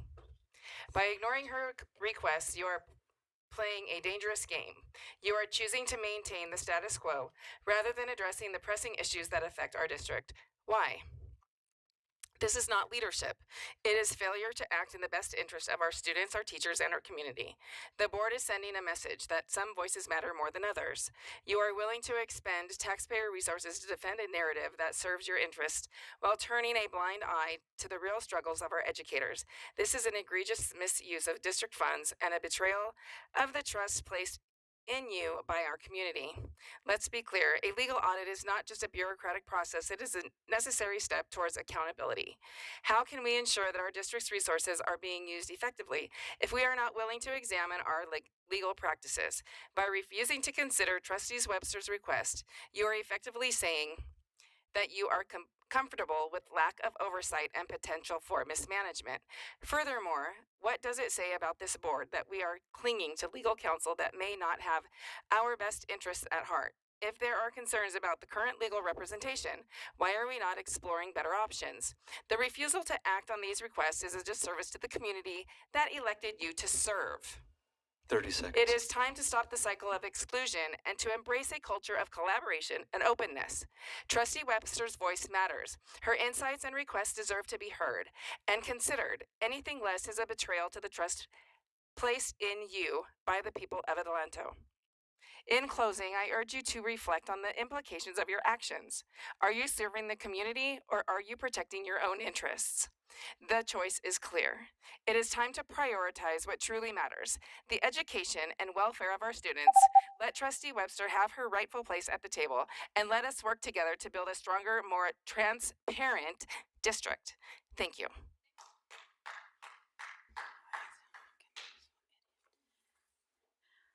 Okay, so I think that's all the speakers. Let's go on to 10, adoption of the minutes. 10.001, trustees, I need a motion to approve as written and order filled. Regular board meeting minutes of Tuesday, January 14th, 2025. So do I motion that we approve? Excuse me, it's getting late. I need a second. Love French, I second. Okay. Really quick, I want to read this. It is a dated thing that I read. So here it goes. During the last board meeting, I reported that Mr. Krause was prohibited from attending or participating in the last board meeting because of a restraining order granted by the court, which prohibited him from having any contact with specific employees and in interfacing with the district. The order was recently modified by the court to allow him to participate via Zoom only and still prevents him from having contact with specific employees. The order to which I am referring is the TRO, and it has been continued by the court and is still in effect until further order of the court. A temporary restraining order is typically the first step in obtaining a permanent restraint order and operates the same as a permanent restraining order, except it exists until the court makes a decision on whether to make it permanent. Okay, so I had said that it was a restraining order this time, but it should have said a temporary restraining order. And that will be attached to the minutes. So let's take a vote. Trustee Soto? So do I. Trustee Krause? Kraus, nay. Trustee Webster?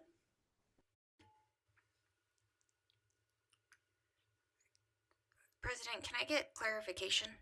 What clarification? On the adoption of the minutes that are proposed for tonight on the unadopted regular board meeting, are these changes going to be specifically made on these minutes as well, or will what you just said reflect on tonight's board meeting minutes? No, this is to reflect on what was supposed to be, because last time we voted on the minutes, and the statement I read last time was supposed to be attached to the minutes. So I'm just correcting what was supposed to be attached to the minutes of not last one, but the other one. Understood. But would this be the correction to the board minutes for which meeting was January 14th, 2025? January 14th, because we had discussion last time. Mr. Kraus wanted it noted that he did attend the December one, but that he wasn't allowed in. So I had a statement so that could be attached to the minutes. And Mr. Kraus wanted that statement dated to reflect the TRO, that it was a temporary restraining order. Okay, so the board minutes proposed in front of us tonight to vote on will be corrected. For the attachment, yes. Okay, so what we're voting to approve right now will be corrected before it's signed? Yes. Okay, perfect. Webster, aye. Love French. Love French, aye. And Stewart, aye. And it passes 4-1, right? Yes. Okay. I see it. At this time, President Stewart, I'd like to make a motion to extend to 10:30. Yes, I need a second. And so I'll second that. Okay, Webster. Soto. Okay, we're gonna take a vote. Soto. Soto, yes. Kraus. Kraus, aye. Webster. Webster, aye. Love French.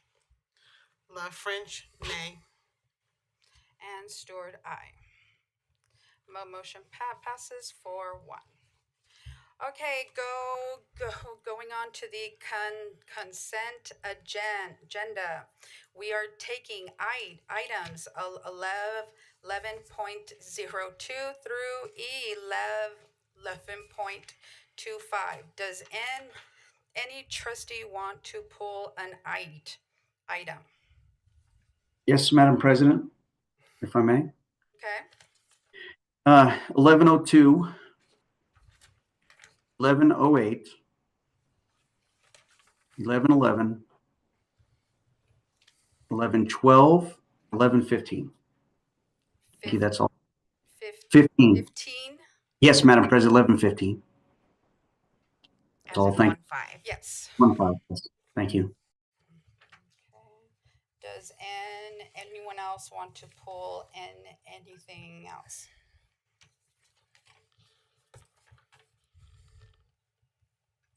Okay, hearing none. Oh, La French, do you want to pull? Soto? No, Madam President, thank you. Webster? Okay, so we are I need a motion to approve the remaining consent agenda items, excluding 11.02, 11.08, 11.11, 11.12, and 11.15. Trustee Webster, I motion to approve. I need a second. Kraus, I'll second. Okay. Calling for the vote. Trustee Soto? Soto, aye. Trustee Kraus? Kraus, aye. Trustee Webster? Webster, I. Trustee La French? La French, aye. And Stewart, aye. Motion passes 5-0. All right, so let's go on to 11.002. I need a motion to approve. So moved, Madam President. Kraus. Cross, okay. And I need a second. Webster, I second. Okay, we're open for discussion. Thank you, Madam President, members of the board, and Dr. Walker. This evening, I just had a question on this one. It says that there's a change of travel dates. Are those the new travel dates that are there, November 4th through the 9th? I apologize. I don't, I may not have been here when this was approved prior, but just want a clarification on if that's the new dates that we're approving tonight for the case conference. Sorry, Dr. Walker, the case conference, the first few items on there for the conference request. Thank you, Trustee Kraus. I will have Dr. Dwyzon of Academic Services respond to your question. Okay, thank you. Yes, good evening. This particular conference, it was approved prior, and there was a 1-day difference because of the weather. So the plane was not able to take off that night. So the 9th is the additional day. The 4 through 8 were already approved. Got it. Thank you, Dr. Dwyzon. That's all I have. Thank you, Madam President. Okay, do we have any other discussion? Okay, calling for the vote. Trustee Soto? Soto, aye. Trustee Kraus? Kraus, aye. Trustee Webster? Webster, I. Trustee La French? La French, aye. Trustee Stewart, aye. Motion passes 5-0. Okay, going on to 11.08. I need approval. Madam President, I move to approve. Kraus? Okay, I need a second. Soto, I'll second. Okay, we're open for discussion. Yes, thank you, Madam President, members of the board, Dr. Walker. This evening, a quick question on this. So just so I'm clear, we're only adjusting the title because the budget was approved a while back on a prior agenda item, correct? And so the 45,000 stays, but it's just the title to reflect the update in your title, Dr. Walker. Is that a fair statement? That is correct, Trustee Kraus. Okay, that's all I had. The only question on this one. Thank you so much, Madam President. And any other discussion? Okay, calling for the vote. Trustee Soto? Soto, aye. Trustee Kraus? Kraus, aye. Trustee Webster? Webster, I. Trustee La French? La French, aye. Trustee Stewart, aye. Motion passes 5-0. Moving on to 11.11. I need a motion to approve. So moved, Kraus. Sorry. Okay, I'll give the motion to Webster and the second to Kraus. We're open for discussion. Thank you, Madam President, members of the board, Dr. Walker. This evening, quick question on this one. And I'm not familiar with all the legalities, but it has an automatic renewal in there in the contract itself. And so I just wondered if we could, not this evening, but look into that as well. And then the only other comment I would just wanted to clarify, is this a business services or a human resources function? Because it came to us under business services, but I just want to make sure, does human resources handle it and not like business services not handle like the physicals and the fingerprinting? that would fall under human resources. Is that a fair statement, Dr. Walker? Thank you for your question, Trustee Kraus. I will have Business Services, Ms. Gonzalez, respond. Thank you. Thank you for your question, Trustee Kraus. Typically, this is handled, yes, within human resources. However, we do have outstanding payments. Therefore, business services is making sure that the contract is approved. Great. Thank you. That's everything. Thank you so much, Madam President. That's all I have. Okay, and any other discussion? Okay, let's call for the vote. Trustee Soto? Soto, aye. Trustee Kraus? Kraus, aye. Trustee Webster? Webster, I. Trustee La French? La French, aye. And Trustee Stewart, aye. Motion passes 5-0.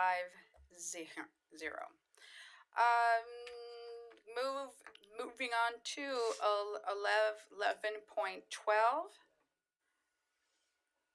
Yes, 12. I need a motion to approve. Kraus, so moved. Kraus, you approve? Yes, to approve. Yes, Madam President. I need a second.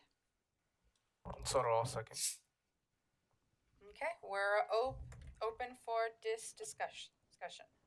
Great. Thank you, Madam President, members of the board, Dr. Walker. This evening, I had two questions. The first one is on page 1 of the PO listing, and I suppose it's more of a comment than a question, but on page 1 of the PO listing, and again, please don't take this as any reflection on the people who these office chairs were bought for.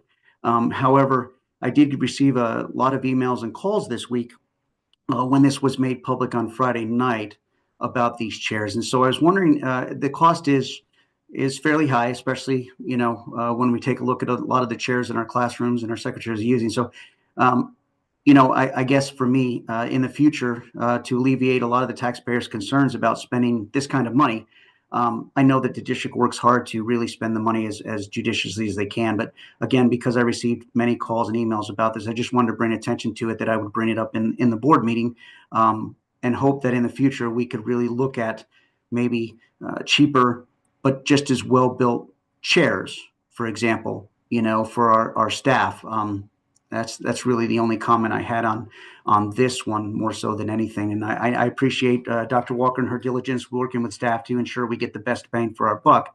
But again, I hope you can understand the concerns from the constituents about an office chair like this. And so that's the only comment I had on the purchase order listing. And then on page 1 of the warrant listing, Dr. Walker, there's a company called Trusted Sec for $20,000. And I know that when I went back and looked them up on the contract, I have to be honest with you, I've read a lot of contracts in my career. I can't make heads or tails of exactly what they did for us. And I didn't know if you had, maybe somebody that could just speak to exactly sort of what they do or what they did for the district for the $20,000. Again, it's on page 1 of the warrant listing. I think it's at the very bottom of the warrant listing on there. So again, that was a question on that one, and I'll turn it back over to you, Madam President, and Dr. Walker. Thank you for your question, Trustee Kraus. I will turn it over to Ms. Gonzalez. Thank you for your question, Trustee Kraus. Trusted Sec had provided some IT services for us, and they were doing some specialized work that was not being able to be conducted with our own IT professionals. Great, thank you. I appreciate the explanation. Thank you so much. That's all I have, Madam President, on this item. Thank you. Okay, any others discussion? Okay, calling for the vote. Trustee Soto? Soto, aye. Trustee Kraus? Kraus, aye. Trustee Webster? Webster, I. Trustee La French? La French, aye. And Trustee Stewart, aye. Motion passes 5-0. Okay, going on to 11.15. I need a motion to approve. Soto, I motion that we approve. I need need a second. Kraus, second to approve. Okay, we're open for discussion. Thank you, Madam President, members of the board, Dr. Walker. On this item, I just had a quick question. The memo is for guest teachers, but then at the very bottom, it's got a guest administrator. And so I just wanted to make that point about, do we normally have them together, or there's there separate memos? I honestly don't recall how we've done that in the past as a district, but I just wanted some clarification if we're okay to approve them on the same memo, because one is an administrator, and then the others are teachers. So I just wanted clarification on that. Thank you so much. Thank you for your question, Trustee Kraus. I will turn it over to our Assistant Super of Human Resources, Mr. Shiflett. Yes, thank you, Trustee Kraus. Yes, it is appropriate to put the guests with the guest teachers. We've done this in the past. Thank you so much. I appreciate the clarification. That's all I have, Madam President. Thank you. Oh, all right, thank you. So any other discussion? Okay, let's call for the vote. Trustee Soto? Soto, aye. Trustee Kraus? Kraus, aye. Trustee Webster? Webster, aye. Trustee LaFrench? LaFrench, aye. And Trustee Stewart, aye. Motion passes 5-0. All right, going on to new business. 13.0001. Trustees, I need a motion to approve the 2023-2026 English Learner Master Plan revision. Webster, I motion to approve. I need a second. Kraus, I'll second. Okay. Do we have any discussion? I would just like to make comment if I could. Thank you again to our dedicated academic services department for doing the updates, attending the meetings, and making sure that the most accurate information is reflected. Thank you again. Okay. If there's no other discussion, I'll call for the vote. Trustee Soto? Soto, aye. Trustee Kraus? Kraus, aye. Trustee Webster? Webster, aye. Trustee LaFrench? LaFrench, aye. And Stewart, aye. Motion passes 5-0. Okay, 13.02. Trustees, I need a motion to approve the acceptance of the fiscal year 2023-24 annual audit report. Soto, I motion that we approve. And I need a second. Kraus, I'll second. Okay, any discussion? I do have a comment, Madam President, but I wanted to, leave it up to you to decide who goes first.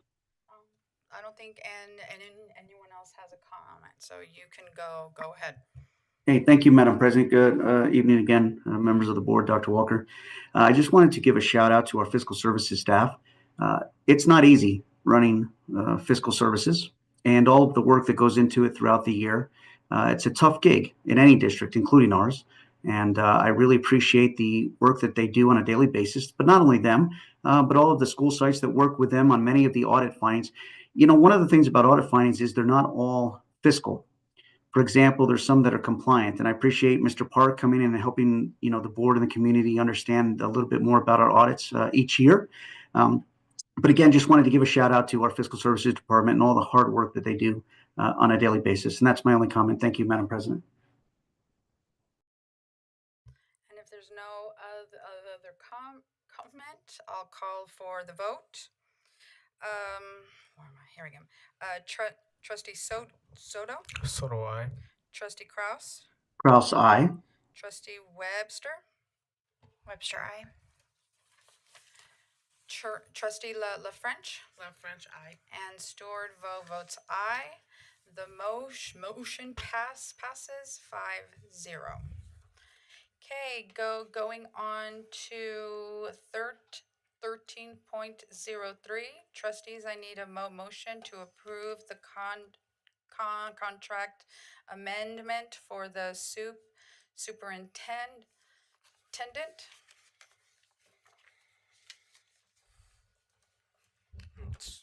So do I motion that we approve. Okay, I need a second. Webster, I second. We're open for discussion.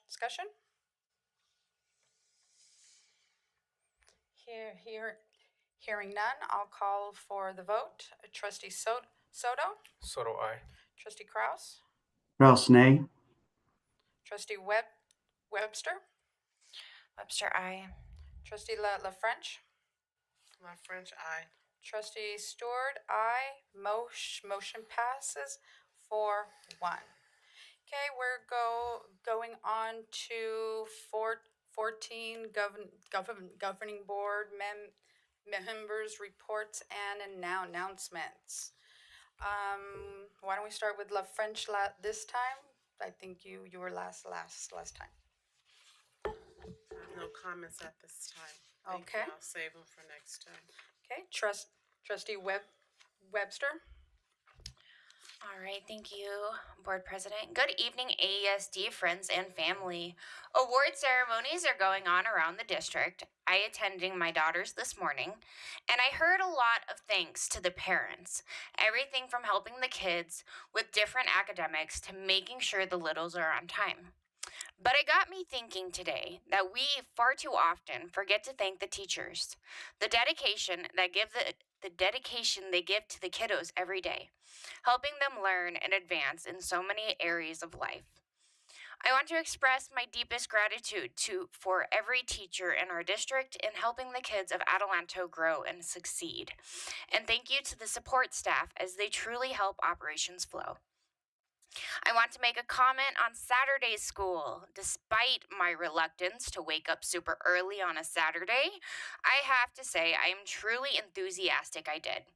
My little one insisted we sign up, and after seeing a great turnout of students coming and enjoying a fun-filled day, I would have to say this program turned out great. It's my understanding the initiative is to boost ADA for our district, but I would like to think the real advantage is for our kids. My little one learned how to make snow, did some awesome art projects, and enjoyed extra time with her friends. It does have smaller groups, giving students a more one-on-one experience. Thank you to all who have helped make Saturday school a success. I look forward to future sessions. Next, I want to take a moment and talk about our Melva Davis Titans. While everyone was awaiting a white flurry Monday morning and many woke up to great disappointment, I want to shout out to our Melva Davis team. I often praise the social media from this site as it is remarkable and informative. But I saw bright and early Monday morning a post from Melva Davis that was energetic and fun, letting the families know that yes, it is raining. Yes, there is school. Yes, you are expected to be in uniform. And yes, you have to dress out for PE. With the picture attached with great graphics, clear words, and it was timely. These are all great ways for parents to know and stay connected. So I just wanted to mention how much I appreciated the Melva Davis team and their social media engagement. As we return tonight, I see that nothing I requested was even considered or followed up on. It's deeply concerning, as I firmly believe the items I requested consensus on at the last board meeting are not irrational or unprecedented. I am going to skip the consensus part for this evening, due to time and the dispute use of the time for board members. But I am still going to make my comments. Firstly, I believe the Zoom feature allowed more community engagement. It allowed families to be with us while still maintaining their households. I understand in the past we may have had a small selection of people who abused this by using the wrong name or speaking about things irrelevant to our district. But I also know that punishing the majority, stripping them of their ability to participate, seems more irrational. Blocking our community out from making comments seems like a disservice to them, especially when we spend so much time in closed session, return so late, and often run our time to the 9:30 mark, if not longer. I believe it is unfair to those awaiting our presence to express concern to be required to make it an entire evening affair. As we heard earlier, it is essential for collaboration to fuel success, and we start this process by allowing our public easier, more efficient ways to address our board. Secondly, I did request for new board counsel because I truly believe that we have board bylaws that require our board to follow an evaluation process and an RFP process. I also feel some of the inability to keep a steady cabinet and united board is due to the nepotistic relationship held with prior board members and counsel to our board, and would explain the failure to follow process and procedure laid out in our board bylaws. I strongly urge my fellow board members to consider the idea that in order for our board to move forward with confidence and unity, which our president has expressed she would like to see, changes will need to be made. Changes that I believe are essential for our board's ability to grow. Lastly, I want to propose a legal audit again. I request it as we are able to get a comprehensive idea of the potential legal issues our district could face.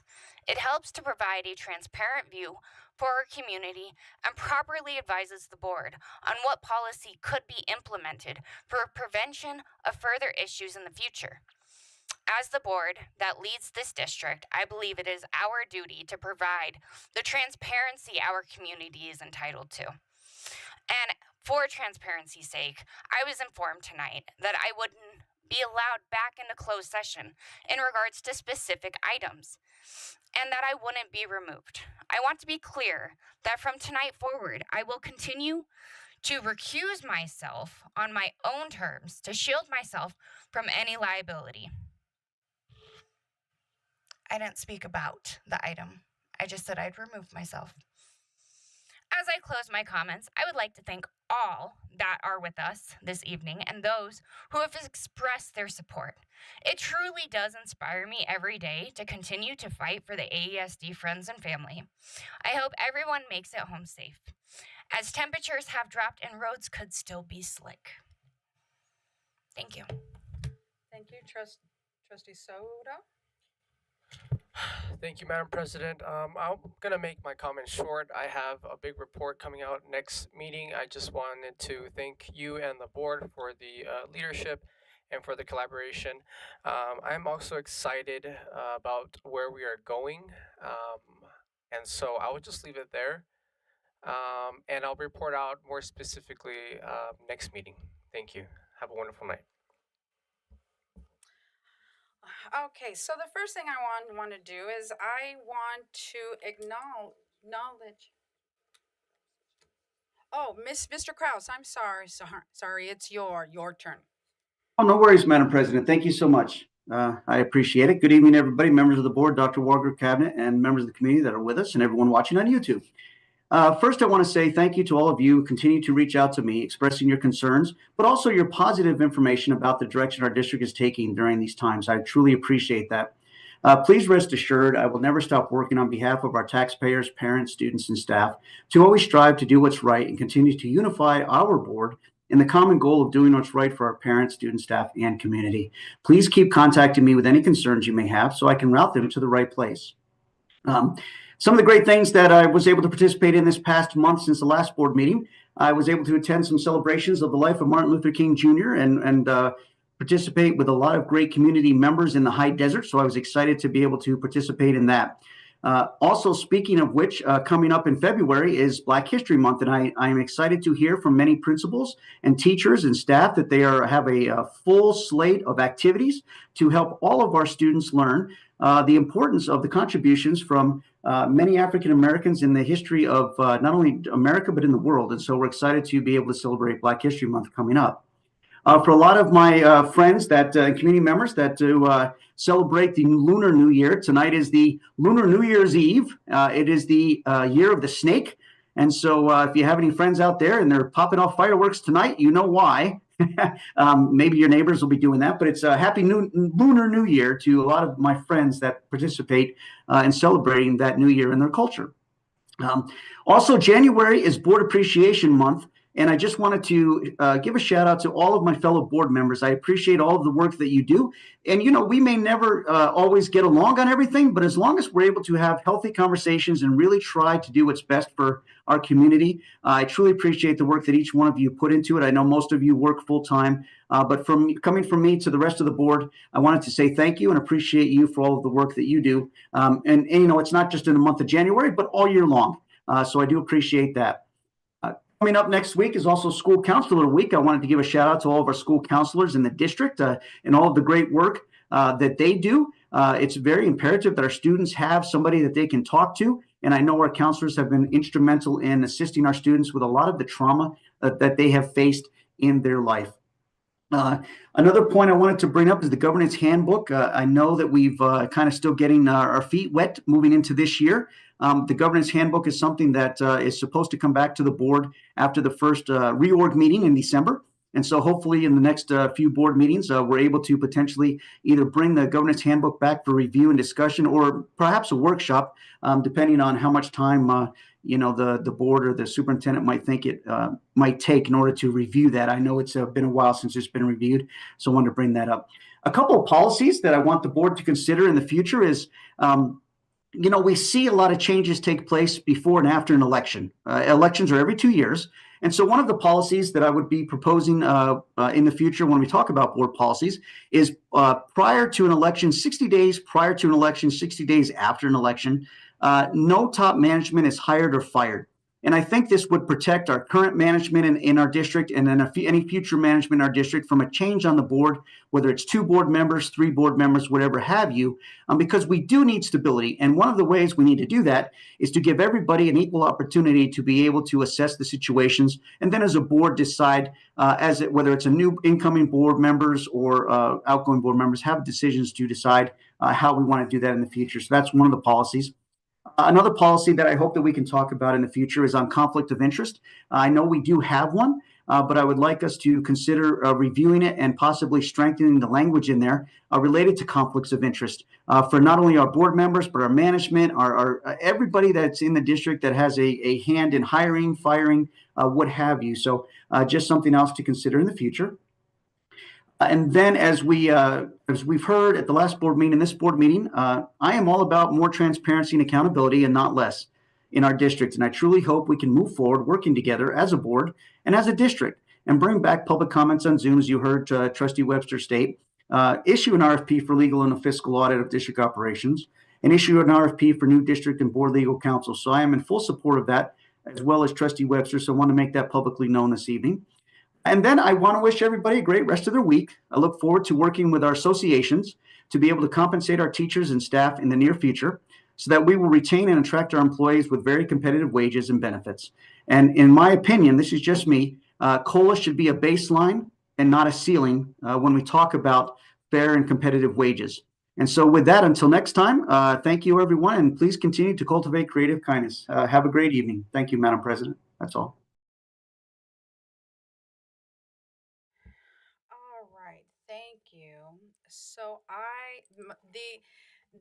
the only comment that I want to make tonight is that I want to welcome our new PIO, Sandra Ramos Torres, who I feel has a lot of energy that she will bring to the district and start to just showcase how great our kids, our staff, our school, and our district are. And I want to welcome you aboard. Thank you. All right. And other than that, let's go on to 15, superintendent reports and announcements. Thank you, President Stewart. As they say, a picture is worth 1,000 words. I like to share a few pictures of our students that we are serving. And with that, Austin.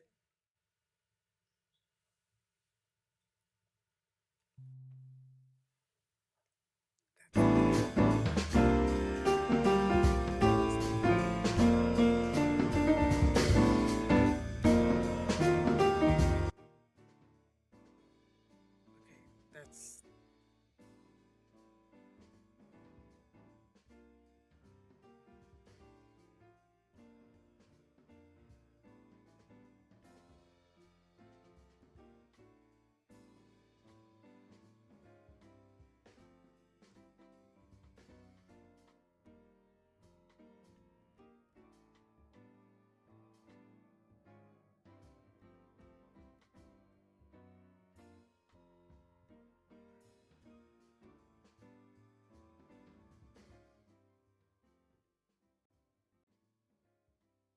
so as you can see, we have great things happening. As you heard Trustee Webster mention, some of the award ceremonies and our morning program. I want to send a shout out to Academic Services for putting into action a goal and a vision that we had for our students in the morning. And the Sunrise program, as you can see, is on the go. And so we're super excited about the work that we're doing. And I just would like to end with, I heard Ms. Rader say together quite a few times in her message this evening. And I would say, big, bold, and brave together as we thrive for 2030. We can do this. Thank you. Thank you. Okay, going on to adjournment. I need a motion to approve. Also move. Oh, sorry. I'll give it to Webster, and then I'll give the second to Trustee Kraus. Thank you, Madam President. Okay, now for the vote, Trustee Soto. Soto, aye. Trustee Kraus. Kraus, aye. Trustee Webster. Webster, aye. Trustee La French. La French, aye. And Stewart, aye. Motion passes 5-0. Please have a good night. It is 10:05. Now have a good night.